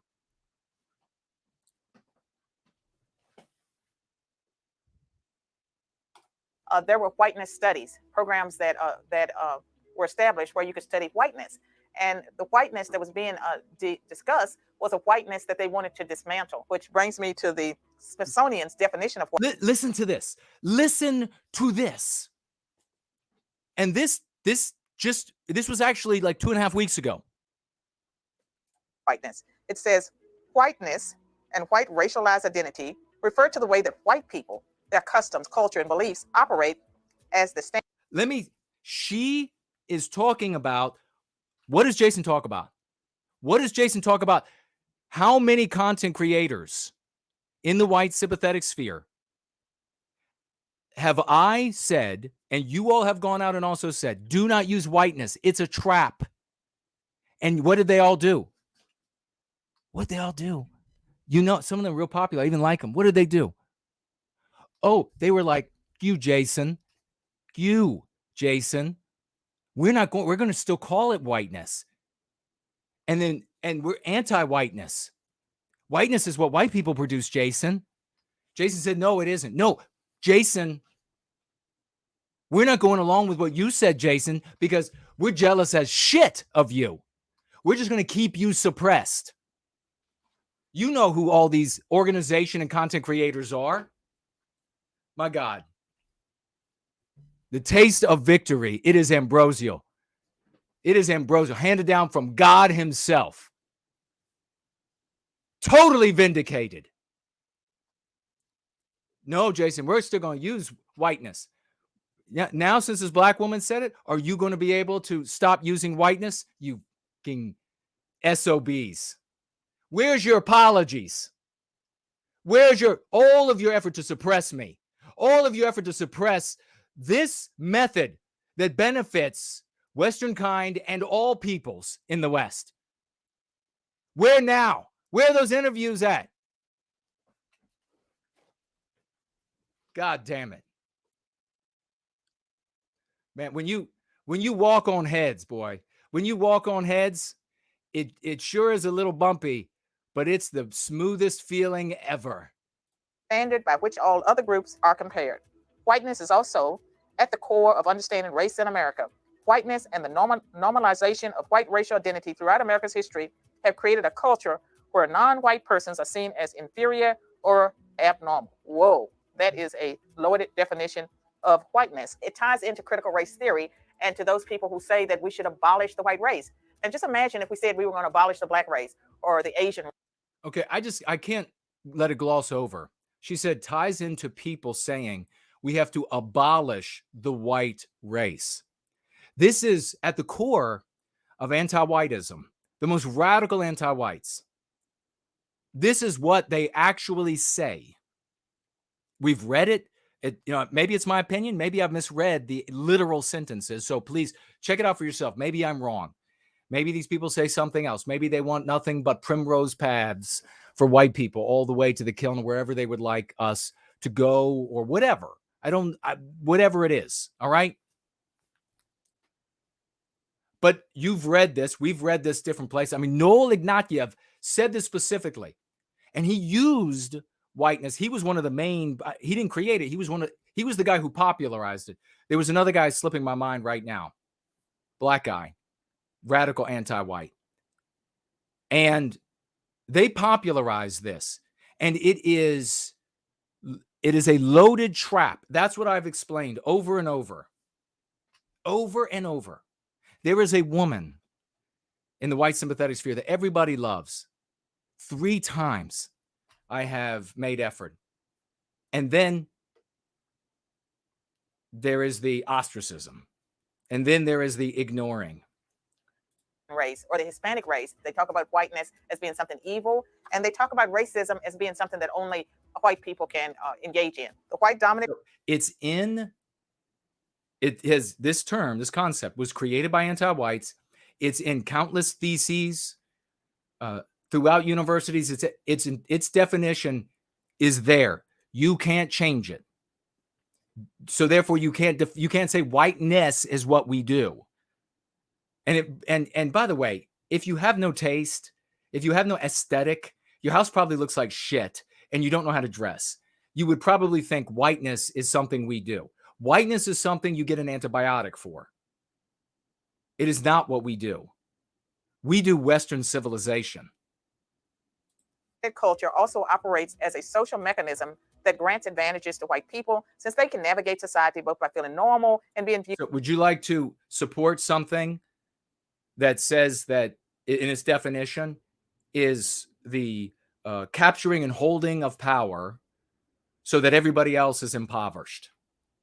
Viewed as normal. Persons who identify as white rarely have to think about their racial identity because they live within a culture where whiteness has been normalized. There's so much wrong with that. And many of the things that the progressives attribute to whiteness, it's really Western civilization that's under attack. And with what? I mean, sorry. Sorry, I'm having a little bit of hard hearing today. I'm having a little bit of hard hearing. This video, by the way, was like 2.5, 3 weeks ago. I'm having some hard hearing. I'm not quite getting it. Is she going a direction where she might be about to say that anti-whites, as she calls them, call them progressives, demonize the projections of white people, what we create, our mores, our laws, our sciences? Is that where she's actually going? Is it kind of like Jason has been 100% all along? The Smithsonian, they have argued at times that if you plan for the future, you get to places on time. If you believe in hard work, all of that's whiteness. Math.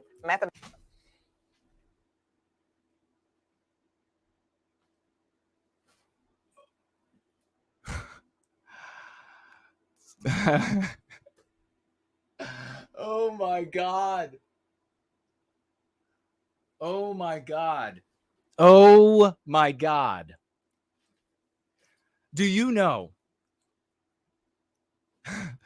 that if she is saying the truth, this truth that I've been preaching for a minimum 2 decades very clearly, if she's saying it, everyone else, all those white people out there that think that we're invalid until a non-white person, particularly a black person, agrees with us, if they hear her say that, millions and millions of our brothers and sisters will be able to repeat it. Holy shit. This is earth-shattering. This is earth-shattering. I am dunking hard on all these bitches, all those chodes out there. How's that dunk feel? How's it look down there looking right up at my crotch? Well, I'm rim height, baby. Your face is right in my crotch. How does that look, bitches? You can't even jump half this high. How does that look? How does it look from down there? You might have to start calling me daddy. You bitches might have to start calling me daddy. Don't call me NWG anymore. When you want to slander me, all you antag losers out there, don't call me NWG. Call me daddy, because I spanked you. I have left you weeping on the floor of the court, on the field. I have wiped the floor with you. Call me daddy. And by the way, do you have any messages you want me to give your girlfriends and wives? That's it, bitches. Oh, you bitches. Oh, you bitches. Here you go. Here you go. This is what it feels like. This is what it feels like, friend. This is what victory feels like. Y'all should be feeling like this. This is what it feels like. You know how many times on sport fields I just crushed, I dominated? This is what it is, my friends. Crushed at work, crushed on and on. This is what it feels like. How's it look like from the crotch view? Bitch, I know that's going to make you feel insecure as well. I can't help that God did that to you. I can't help that God did that to you and did this to me. I can't help that. I know it's going to make you feel even worse about yourself. Go ahead and get on with your crying. Go ahead and we're going to start calling you Kleenex. That's your new nickname, Kleenex. Come on, sop up them tears and that snot, Kleenex. Sop up the tears and the snot. Mathematics, the math that you have to take in school to qualify for almost any type of occupation, that's racist. And just imagine and think about how dangerous. Think about how dangerous this is. For whom? What has Jason been saying to you for years? Maybe you can't. Maybe you had this already in your mind. That's why you came here. What have I been saying? Who does it harm? Everyone. That is. Because if you get large numbers of racial and ethnic minorities believing that math is racist, working hard is racist, getting to places on time is racist, that all of this is whiteness and that whiteness should be rejected, you are dooming millions of young people to failure if you're telling them that whiteness is evil and that all of these things that make for success, that people like me had to do to be successful, that somehow that's whiteness, somehow that's evil. This anti-whiteness, that's what it is, anti-whiteism. It's destructive. Did you just catch that? I love this woman. She is amazing. She is totally amazing. She just said, accidentally, anti-whiteness, and then, because she knows what whiteness is, corrected herself to say anti-whiteism. Are you getting what I'm giving? Are you getting what I'm communicating? Are you getting some 007s for Dr. Carol Swain? Are you getting what I'm giving? Check out that scoreboard, bitches. Hey, Chodes. Hey, Chodes. Take a look at that scoreboard. It says y'all got negative. Holy shit. How did you end up with negative points, bitches? Take another look at that scoreboard. You know what? I'm about to dunk on you again. I'm going to score again in the next, very soon. Very soon, I'm going to score on you big again. How'd you end up with a negative score, bitches? Man. I don't know. If this were golf, you'd be the only guy on the course that could lose 15 balls with 10 swings. That's how bad you all are. That's how much you suck. Unbelievable. It's related to Marxism. It's part of conflict theory. And as far as white people, being the dominant culture, there are parts of the United States. In fact, by 2050, whites will be a minority in the United States, but there are many states. It's going to happen before that. What date did I give? States where they are already minorities. And so whiteness is not so normal that you can make the claims that we made 50 years ago about what it means to be white. Evil is evil. And black people are just as capable as white people during the era of slavery and Jim Crow racism to engage in prejudice and to engage in racism against white people. And one of the things that really troubles me as a person that loves all people is to see the bullying and shaming of little white children that's taking place in public schools under the guise of critical race theory and diversity, equity, and inclusion. It is wrong. And it's important for all of us to stand up and call it out when we see it. Crush it. This black woman right here is doing infinitely more good for white children than all of those out there who want to harm Jewish people, because harming Jewish people has nothing to do with protecting white children.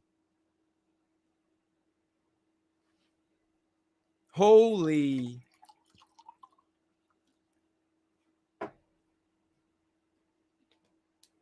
Negative points on those chodes. And it's also a violation of our civil rights laws. The Civil Rights Act of 1964, which prohibited discrimination on the basis of race, color, national origin, religion, and sex, and our Constitution. It has an equal protection clause. It protects all persons against discrimination, and that includes white people. We should think deeply about our nation as a whole. And as a Christian, I believe that God created one race, the human race, and that we are all brothers and sisters, and that we should do unto others. That's the golden rule, as we would have them do unto us. And if we would just practice, believing in the humanity of other people who are also made in God's image, I think that would help us deal with many situations. What is she saying there inversely? She's recognizing that white people are denied our humanity. We've been dehumanized. That's why it's so easy to victimize us. When I see the racism, especially among some young people towards white people, I think that that hatred is being stoked by politicians, often for political reasons, and people that really have a stake in keeping us divided. And unfortunately, the way the parties break down, like most, the overwhelming majority of blacks, even though it's fewer now, belong to one political party. And I think that politicians see votes in keeping people divided. If I look at what's happening in America today, when I look at some of the statements that our leaders make, and just the demonization of white people that's coming through critical race theory, that's part of the problem, because racial and ethnic minorities, and especially... Let me make sure that we don't have an issue. Okay, it's still working.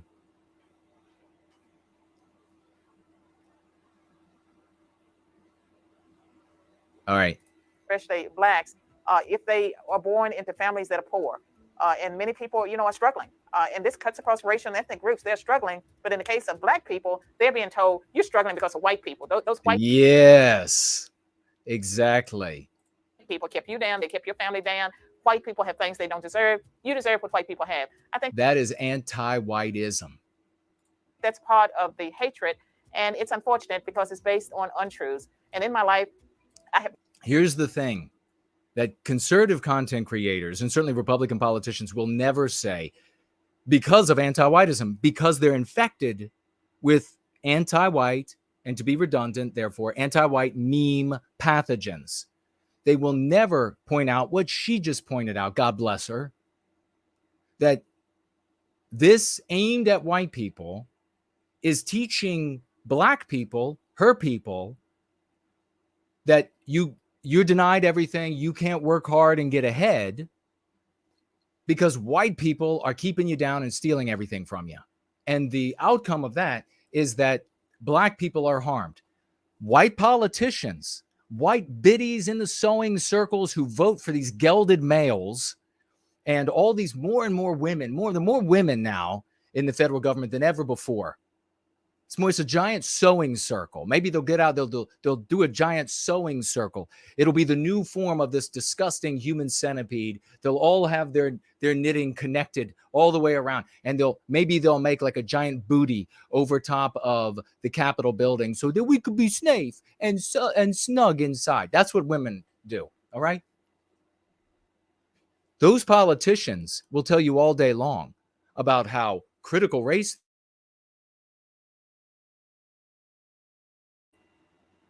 harms Black people, non-white people, Black people in specifically. They'll talk about how you go down this chain of people getting victimized and they finally find, oh, I can talk about these people. I don't care about white people because of anti-whiteism. This woman started off with, this is aimed at white people. And then as a consequence, it's teaching my people that they can't get ahead through hard work. And so that's harming her people. That's exactly what we teach. Anti-whiteism targets white people. Non-white people are collateral damage. It's very real collateral damage. If we focus on this, she's talking about us being divided, and you go over to like the Alex Jones types, and they want to say, oh, no, it's anti-human, and they just want to divide. We're all supposed to be radical individualists. Well, the only people that cling to that are white people, and that's why we're disappearing. Everybody else continues to work as a collective.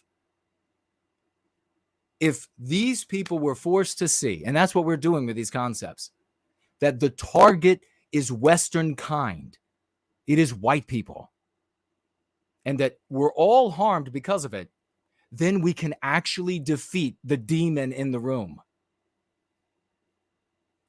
Met many poor whites. I worked alongside poor whites. We were all working for that. What did I say in my other white person? That a poor white person just poor as a non-white person. How many times you heard me say that?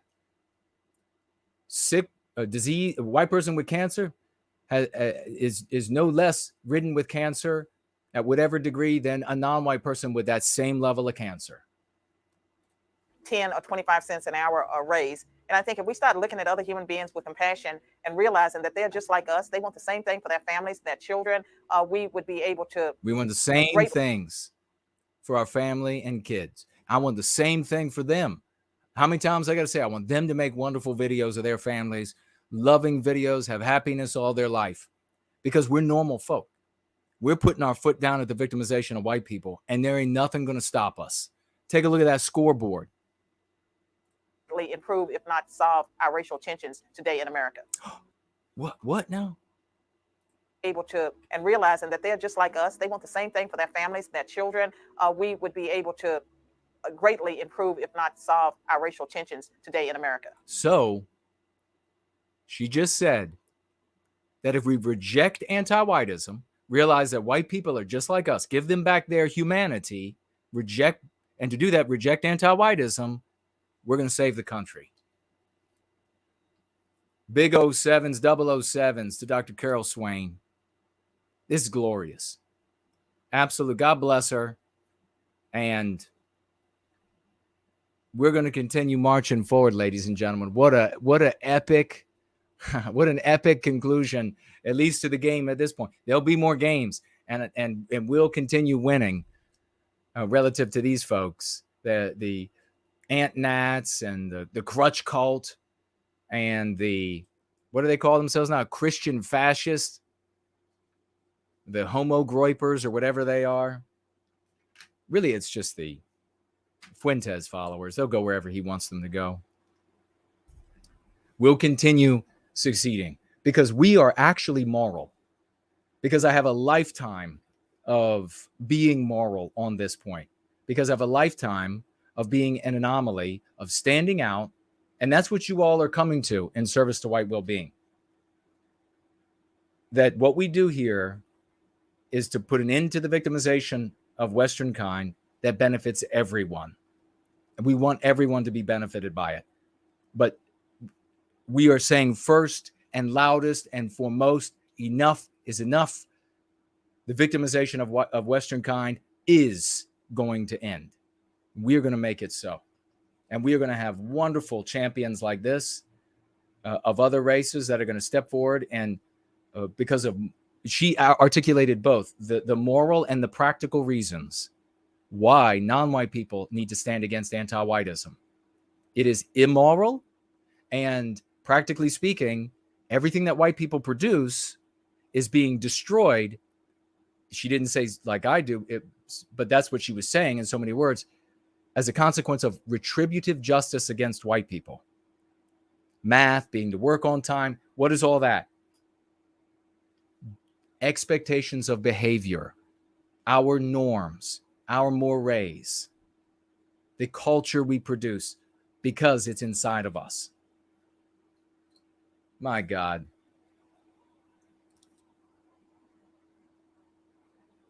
This is so glorious. Let me go ahead and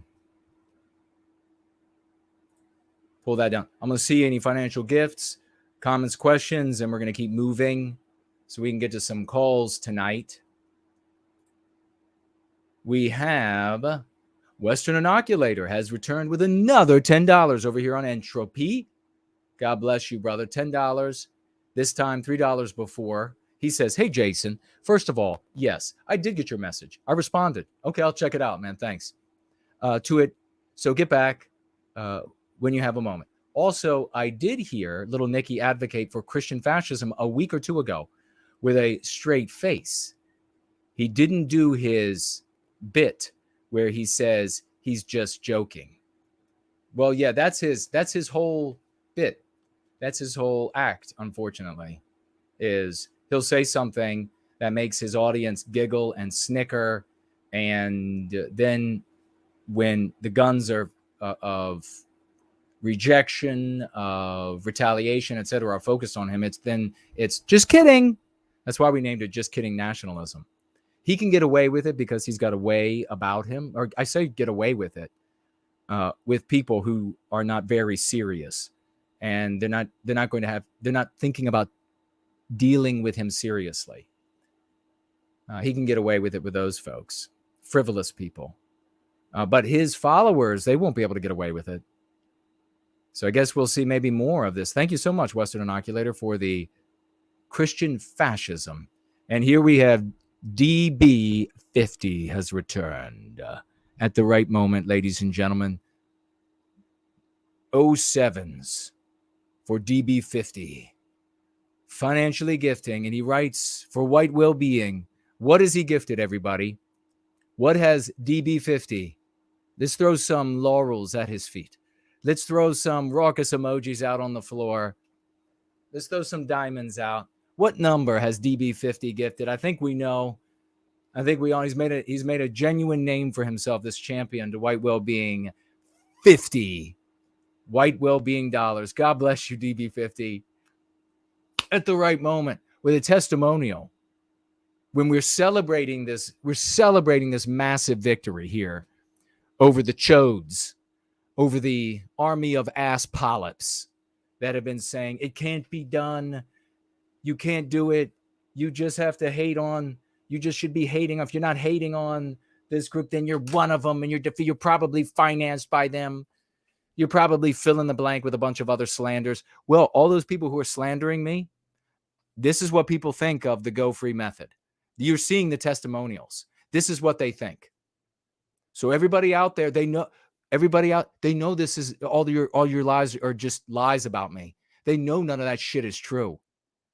So just keep on doing what you do, and you keep on harming white people, the whole state of white people, state of Florida. Well done. Well done.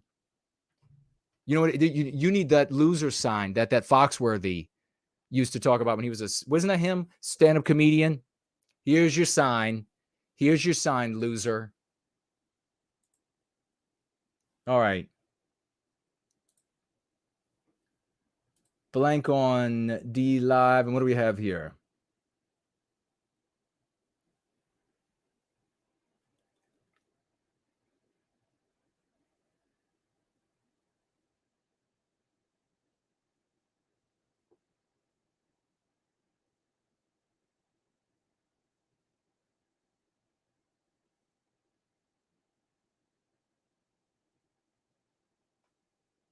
I will. Thank you. Wing it. I'll see if I have time to speak to that question or your observation that you're making there.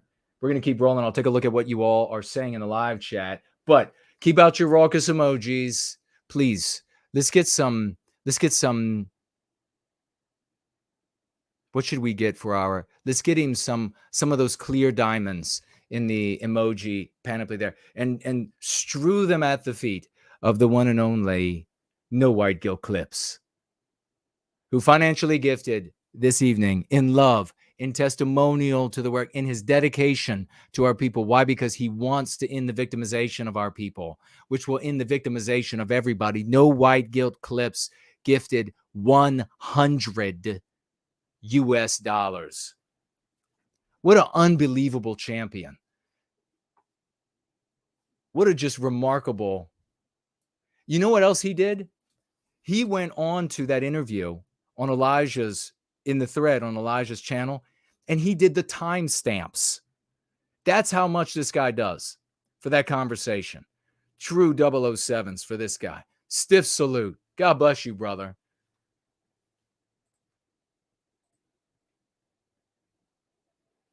What a hero. And we have here, keep the raucous emojis going. 07s for Dr. I, who rolls in with 25. Save the white children dollars.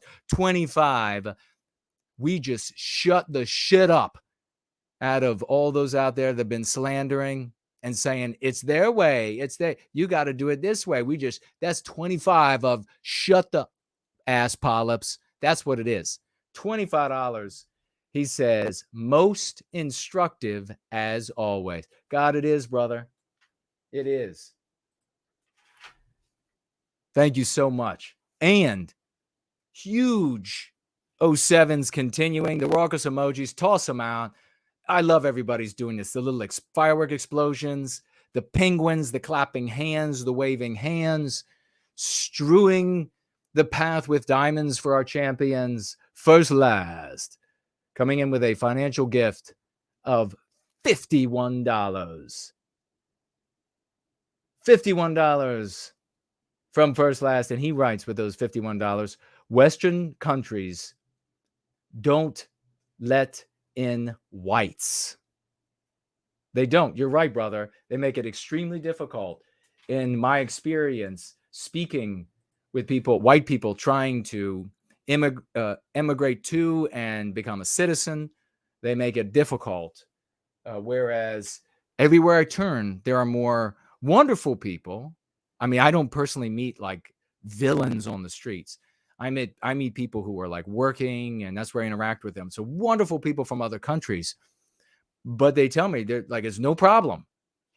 They get in the country, they go to their congressman or congresswoman, and they're like, I got to change my status. And they're just like, sure. Will you vote for our guy or gal next time? Of course, of course. Okay, thank you. I'm a citizen now.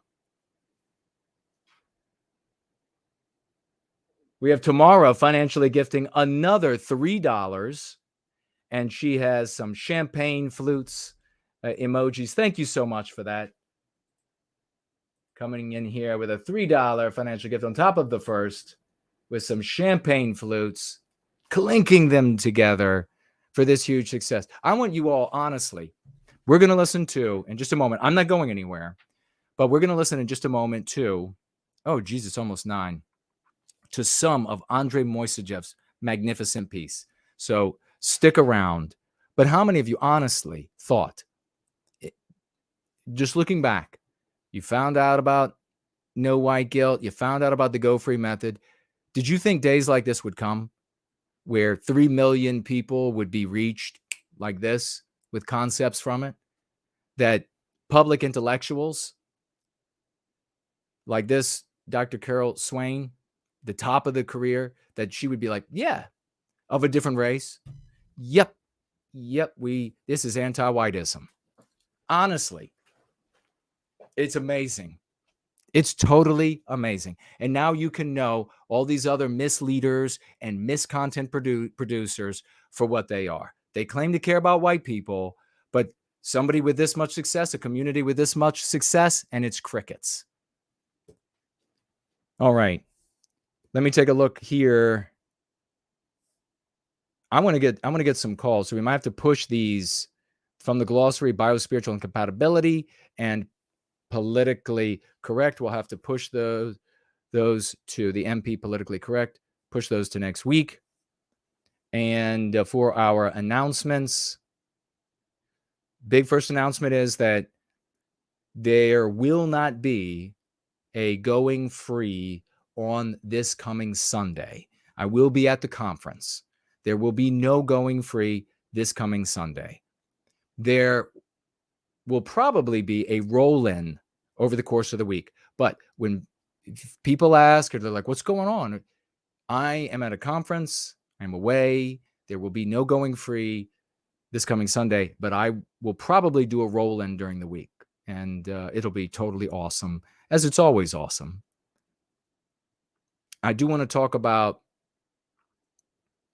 the censorship on Elijah Schaffer.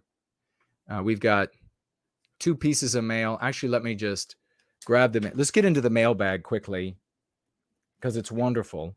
The first piece of mail from the mailbag, it's our one and only, ever loyal, ever faithful, like a timepiece that never breaks, Randy. Found him in the mailbag. Please get out some celebratory emojis. 07s for this champion. Showing up. $40 testimonial. 40 US. Let's celebrate Dr. Carol Swain. US dollar financial gift. God bless you, Randy. I really appreciate it. I open the mailbag and boom, it's like magic in there. There is Randy. He's there. He's like, I want to give a testimonial. I'm like, all right, Randy, you're the hero, man. You're the man. He's out there. He's making it happen. This guy's a champ. God bless Randy for that. You know who else is making it happen? You know who it is. It is the one and only Elaine Sabatino. And let me see. She's got a beautiful card here. And let's get some applause for Elaine Sabatino and her friend who went out on the town, and they were finding stickers and that promulgate the message of going free. It's amazing. People are out there doing it. Elaine and her friend, they have a knack for sniffing it out. They're finding out in the countryside. Thank you so much for that. And thank you so much for all that you're doing here. These wonderful cards. It says here, it takes hard work to handle everything you do. That's a beautiful card. And I will just, it says, Dear Jason and Kate, I hope you two are doing well, enjoying the daylight savings time. It's nice being able to go for walks. I wanted to write another letter. She says, to give to you an update, but I ran out of time again. She says she's not happy with her handwriting, but I can figure it out. She's working on, I don't know if I should say the name of the person that you are specifically focusing on to bring to that person white well-being and these concepts, but Elaine is a great example of somebody who is finding somebody and then working with them. Magnificently done. Big cheers, big kudos to the hard work of Elaine Sabatino. She says, enjoy your stickers and tags she made, and I will show you. Going to work on some bookmarks, which are beautiful. And when you acquire things from NoWhiteGuiltCollectibles.com, you get something made by the great Elaine Sabatino. So be aware of beautiful works of art for you to keep, to share with others. She says, I think you'll find them useful. And I want to celebrate, a big celebration as well, big salute for Anders, who has been a one-man army going out into the world and in-person vetting folks throughout the state of California. Who knows how far?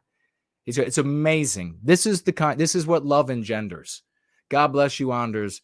You're a true champ doing that work. The work of the Spirit of the West, my man. It's the work of the Spirit of the West.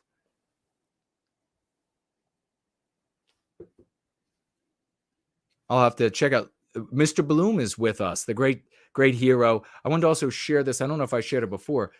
Elaine Sabatino sent this lovely box, and it's full of the best kind of business cards that anybody could find. You will probably get one of these if you acquire anything from the collectibles store. And let me just show you. Well, that one's got too much green in it. How about this one? Will this one show? These are beautiful. Now, these all are stickers.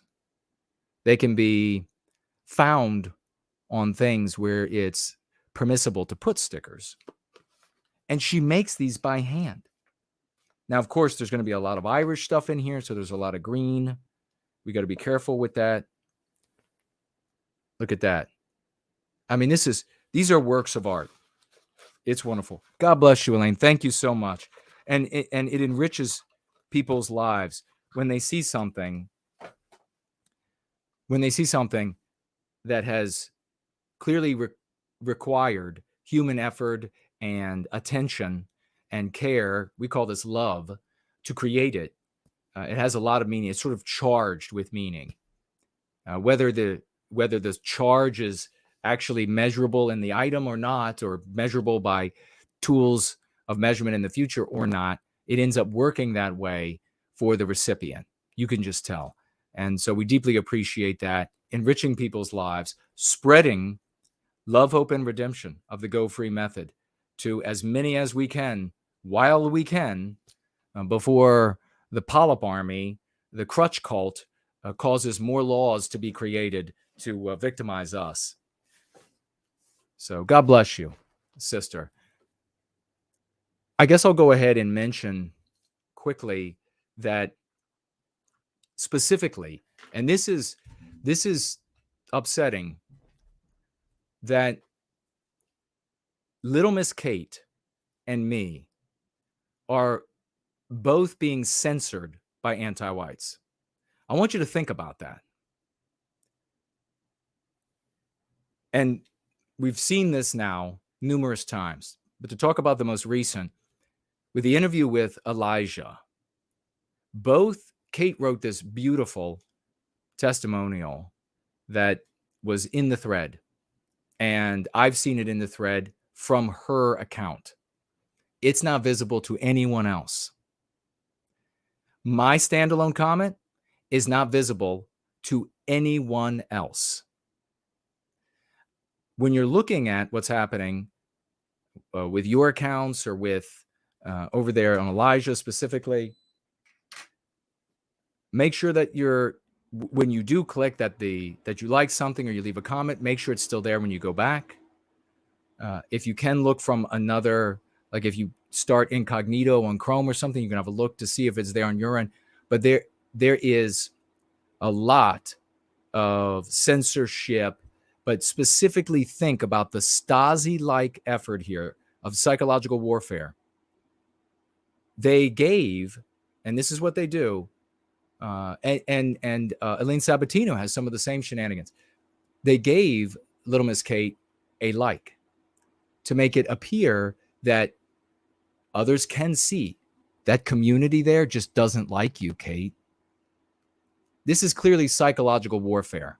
It's the modern day equivalent of what they used to do in East Germany. They would go in, you would have bought your favorite mayonnaise, and they would replace it with a different brand.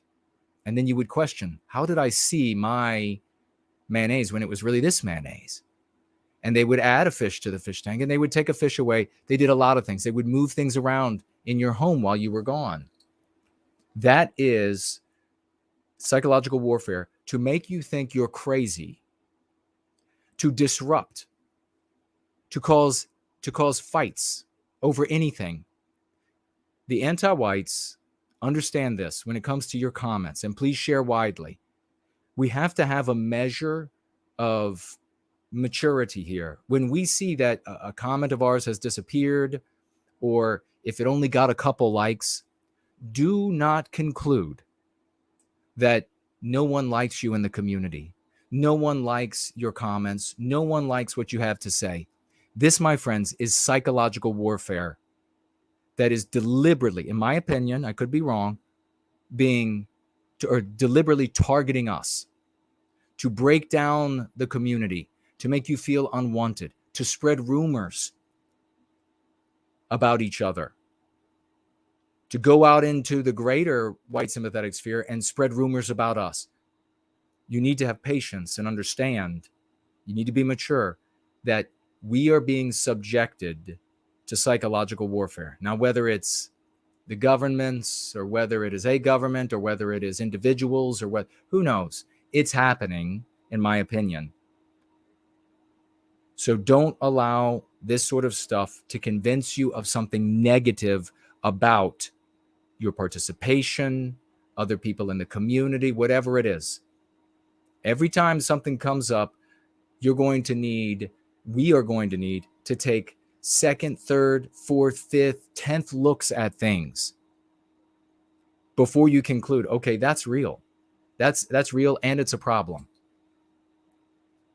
This is the modern day Stasi operation. So be aware of that. Let's stick together. Let's not allow these anti-white bastards to drive wedges that keep the community small, that keep the community from reaching more people, that cause infighting in the community. We've got to prevent it, or you think of the ramifications. It'll suddenly be like some of our best advocates will feel like they're not being appreciated, and then we'll leave, or that they've been talked about negatively and then they'll leave. And that's exactly what anti-whites want to do. Let's listen to some of part 2 of the symphony that the great Andrei Moissejev has written to tell the story of Prometheus Rising, a true musical champion. We'll listen to that right now, and we'll come back with calls and your comments.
All right, everybody. That is Andrei Moissejev, and this is part 2 of his symphony telling the story of Prometheus Rising.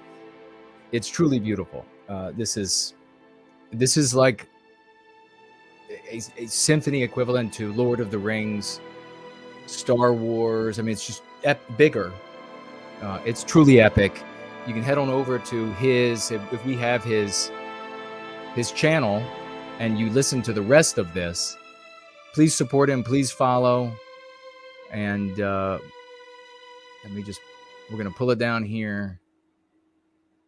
Totally just glorious, isn't it? It just gets stronger as it goes through. It's going to be a total symphony in completion. We're so proud, and I am personally so proud to have reached into the biospirit of our people, the spirit of the West, and created Prometheus Rising, Take Back Your Destiny, that others could resonate with, not just for like a fad, but because we are speaking directly to the spirit of the West in all of our brothers and sisters. That's the spirit that is going out into the world from Luke Mason, Imminent Rain, Andrei Moissejev, For Null, so many other of our epic champions and heroes.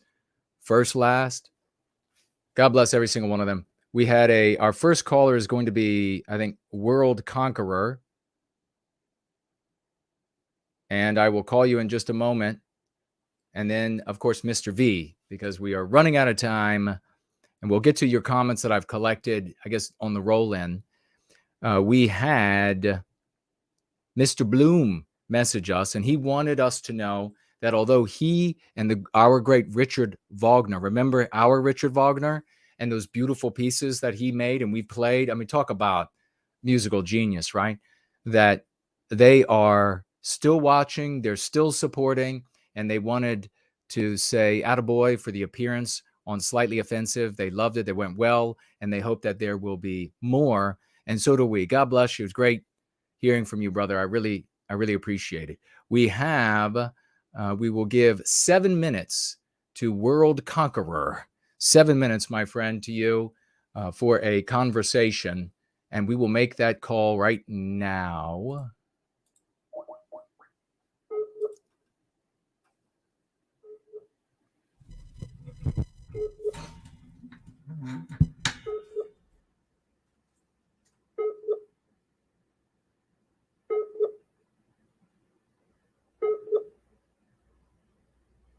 Not connecting.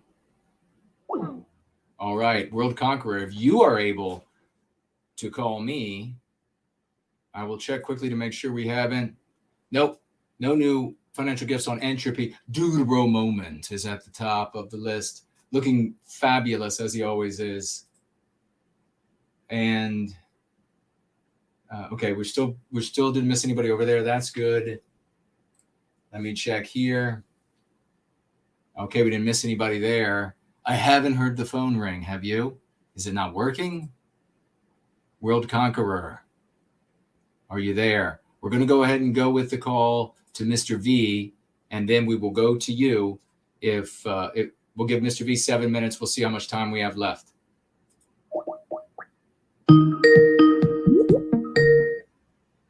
Hello, Mr. V. Glad to hear from you. And how are you doing, good sir? What's on your mind? I'm doing good, brother. How are you? Oh my gosh, man. We are kicking so much ass. It's tough. I mean, it's just bizarre how successful.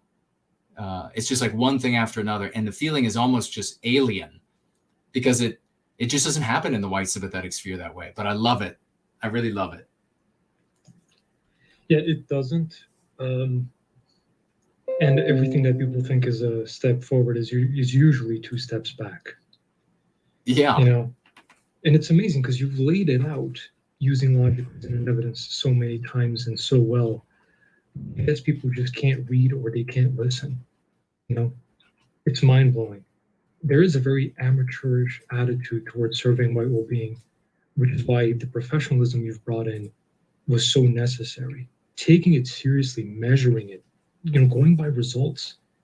an actual scientific method. That's mind-blowing. Who the hell wouldn't do this, right? You know, it's more likely that non-white peoples who advocate for the well-being of their people are they're more likely to adopt Go Free than some of these people and some of these other failing approaches. You're so right, 100%, because they'll understand this viewing your people's victimization and therefore your well-being by way of their well-being as something just intrinsically natural. So you're 100% right. Yeah, that's also another reason why we can't. What you just showed today, brother, is exactly why everyone has to understand. We cannot restrict who gets a hold of Go Free in the sense of if they're good people, we shouldn't care. We want to spread Go Free to non-white peoples too. We want that. We want a biospiritual worldview to be common among all races of man, because then they will all reject what? Biological racial erasure. Yes. And they'll all have a connection to what? Their land. Yeah. And their culture and their heritage. And that's a beautiful thing, right? So Go Free is setting our people free, but it's also giving a biospiritual worldview to the world. It's necessary. A biospiritual world order will be better than whatever world chaos anti-white oligarchs have planned for us. 100%.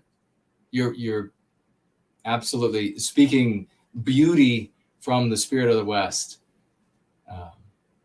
That's fantastic, man. What else is on your mind? Well, speaking of Go Free training practice, the practice is what it's all about. We're about to hit level 3 in our reading for the Prometheum chat of Go Free. Awesome. Yes, we're about to hit level 3. And speaking of that, brother, I'll make this quick, but I want to hit on a couple of... oh, by the way, I'm hearing your fan. Oh, it'll go away now that you're talking. Oh, okay. Let me know if it doesn't, but it should. Oh, no worries. So we're continuing also with the Little Book of Talent. Next week, we will have finished that for book club. But I'd like to take some of the tips that I think are very practical and very applicable to Go Free. So the first one we already touched on before was buy a notebook. Get a Go Free notebook, dollar store of any kind. Get your favorite kind of paper and get a book specifically to record your practice, your Go Free practice. New ideas,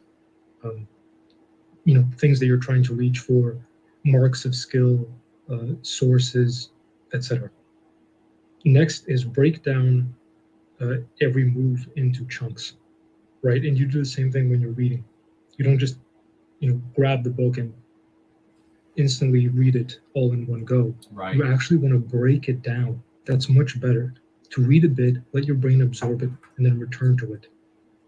It's actually way better for you to learn that way. It's a lot more efficient. And of course, breaking down everything, right? Break down the core components of a meme pathogen. Break it all the way down to the meme. Go and read chapter 11 of Richard Dawkins' book, The Selfish Gene. Get it at your library. Get a freaking library card. If the white man doesn't learn to read, I lose my freaking mind. Choose 5 minutes a day over an hour a week. Don't do what we did when we were in high school and school, because that was just indoctrination that was boring, and so we would cram the night before with some kind of energy drink.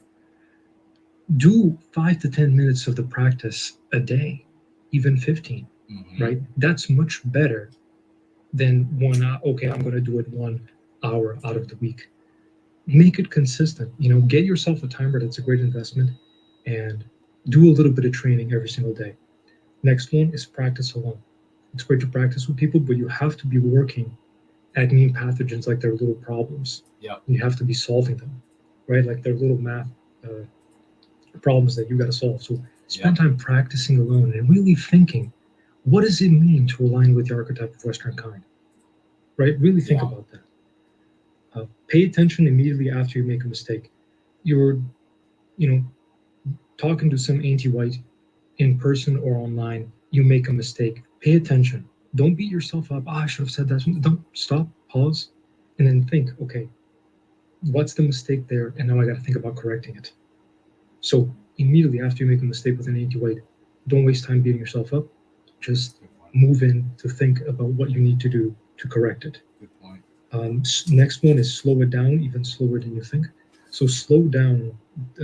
the whole process of creating an MC or responding to an anti-white, etc. That's why starting off with online debate is so good, because you have a lot of time to think about your response to the anti-white. When you get it right, mark the spot. Mark the spot when you really, the anti-white blocks you, where they run away or they expose that they're anti-white. Those are all wins. Remember in your head what you did to get that. Patrick's really good at this. He tracks, how quickly they block him or how quickly they don't respond, or any of these kinds of wins. He tracks that. Embrace repetition. So you're going to have to work with these MCs, right? Don't just think, oh, I know the MC, so I don't have to, you get an MP, don't think that you don't have to CCD it just because you already know the MC. And then last one, to learn it more deeply, teach it. So if you want to understand Go-Free better and you want to learn it deeply, you have to teach it and you have to start educating someone on it. Perfect. Every single point was magnificent. That's what people need if they're going to be able to progress. It is a practice. It's not something you read once or don't read at all. You just say, oh, I agree with that. And you put the book on the shelf, or you don't even buy the book. And you can't even use the excuse anymore because you can get the audio book now. Second edition, iteration 2 is available. Amazon, Audible, and Apple. But you're going to have to do what Mr. V was talking about right there. You got to get involved and empower yourself this way, or you're going to stay infected and never even come close to your potential.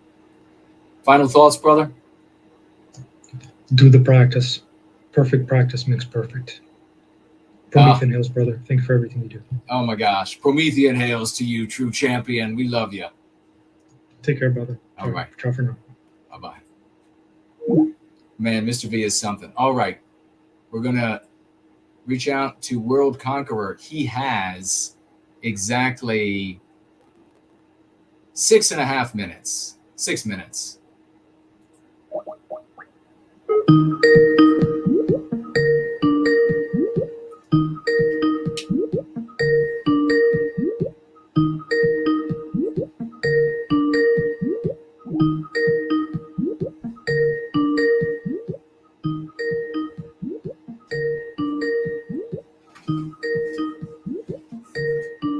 Uh-oh. WordConqueror is unavailable. Yeah, he said he would let me call him. I'll try again in just a moment. Oh, wait. Wait, is he available now? We shall see in a moment. He says he's trying to call over here now. Should work. We are here. We are definitely here. So we'll see. Maybe it's a bad connection, perhaps. Down to 5 minutes that he will have, unfortunately. He's asking me to try again, and we will try again. So let's move this over here. Here we go.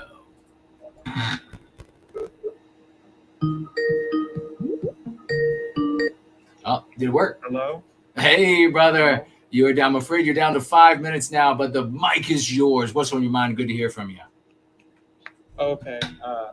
Sorry about earlier. It's okay. I was just going to say something that I realized that was really important. Okay. And something I've realized is that when I try to introduce the method to people, don't get me wrong, there's nothing wrong with live streams.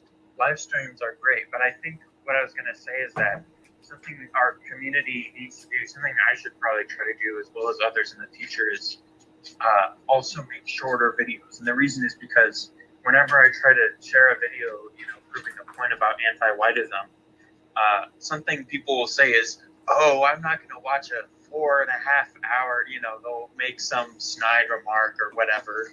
Yeah. And, at first I thought they were just being annoying. But something I've realized is that, and sometimes they are, but there's also this thing that I've noticed where people, can you hear me? Sorry, I apologize. Yeah, I sure can, brother. People, especially the people who are younger, and who are able to still have children. So basically, the demographic which needs to be reached the most, because they're the ones who are going to continue Western times and Western civilization. Yeah.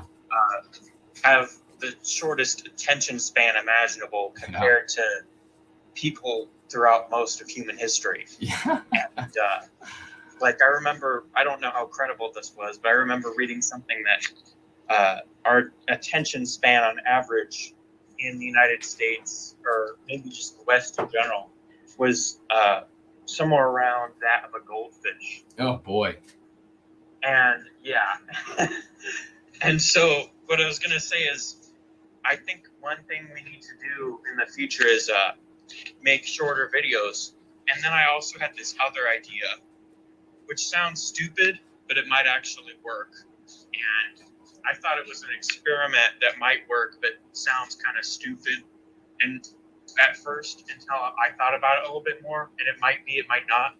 But one thing we could do in the future is we could pretend to be one of those people who doom posts or whatever, so they get more people to watch it. But it would not actually be doom posting. It would be like clickbait. So it would just be to get more clicks or whatever. Yeah, I mean, you could take like the news or news item that I cover, you could clip it out to have a shorter piece, and then you could speak to the doom documenting that's taking place in that piece of news and leave the rest out and just sort of lure people in that way. That's a great idea, man. You have 2 more minutes, whatever it is that you want to say, it's yours. No, that was all I wanted to say. But I think have a good day. Yeah, man, that's a great idea. Promethean hails to you, brother. Fantastic. Thank you so much, and call in anytime. Goodbye. All right, bye-bye. That is WordConqueror, and that's a great idea. And it is something that we face that's problematic. And often I will say, though, that people are not being honest when they say they don't have time to watch something. So you got to be careful of that too, because somebody will say that, you want me to watch something. I don't know what it is, and I don't know if I'll like it, and so I'm going to come up with any excuse I can. And so what might that be? Well, if the video is whatever length that they think that they can say is too long, that's what they'll say. If the video is, you'll even find that even short, like 10 minutes, people will either say it's too long, or I'm too busy, or I'll get to it when I can. It's always some sort of excuse. And it's because they don't know if they're going to like it. They don't know, whatever, right? So you got to be careful about that. But then there's also legitimate criticism out there. But you'll also find that people who will say, "Oh, that's too long. It's 4 hours long." And that's one of the ways that the crutch cult will try to turn people away from what we do. Oh, it's just too long. It's just too long. He talks for 4.5 hours. It's too long to watch any of it. And then they'll go watch streams for even longer. Then they'll talk in the very next breath about a stream that was 5-6 hours long, or they'll watch 2 streams back to back that end up being 7 hours long. And you're like, what the hell? So I think that's a great WordConqueror. Thank you for the call and your thoughts there for these short attention spans. And you know what we can do? We can, if we can't make clips ourselves, we can go to the great No White Guilt Clips. He's doing this. I look at his sub count. Are people following him and repopulating or populating his clips? You should be, in a very big way. If you can't make clips and you're able to share and not lose your job, or you have an account where you can share that isn't tied to your real identity, then you should be sharing. There's really no excuse. He makes fabulous clips. And if you think, well, those clips couldn't work for me, then jump, when you watch these live streams, mark down where there's something that you think really could work for you and the people that you would be able to speak to, and then clip it out yourself. The process of downloading a video and clipping it, all of the instructions are online, and it's very easy to do, inexpensive, to free. It's just going to take some of your time, and it's worth it, because here you have dialectics and lexicon that actually work for white well-being. This has been a remarkable week, and I want you all to know, I seriously mean this. I love you. We came together as a true team with my interview over there with Elijah. You all showed up in force, and we demonstrated that as a team, we can move the ball down the field. As a team, we can make it happen. We need to remember what this feels like. It feels real good, doesn't it? It feels really good to come together and succeed. We have that with Nut and Fancy, Mark Dice, Dr. Carol Swain, and the list is going to grow. Real victories, real success. That's what we're capable of. And let's do that. Let's succeed this coming week and the next and the next. Because it's up to us whether or not anti-whiteism is defeated. And that's everything in the world. That is all that we care about, and all of those who are yet to be, and all of those little white babies, they depend on us. We can do this. We have the key. Let's turn it. I love you all. Let's go free.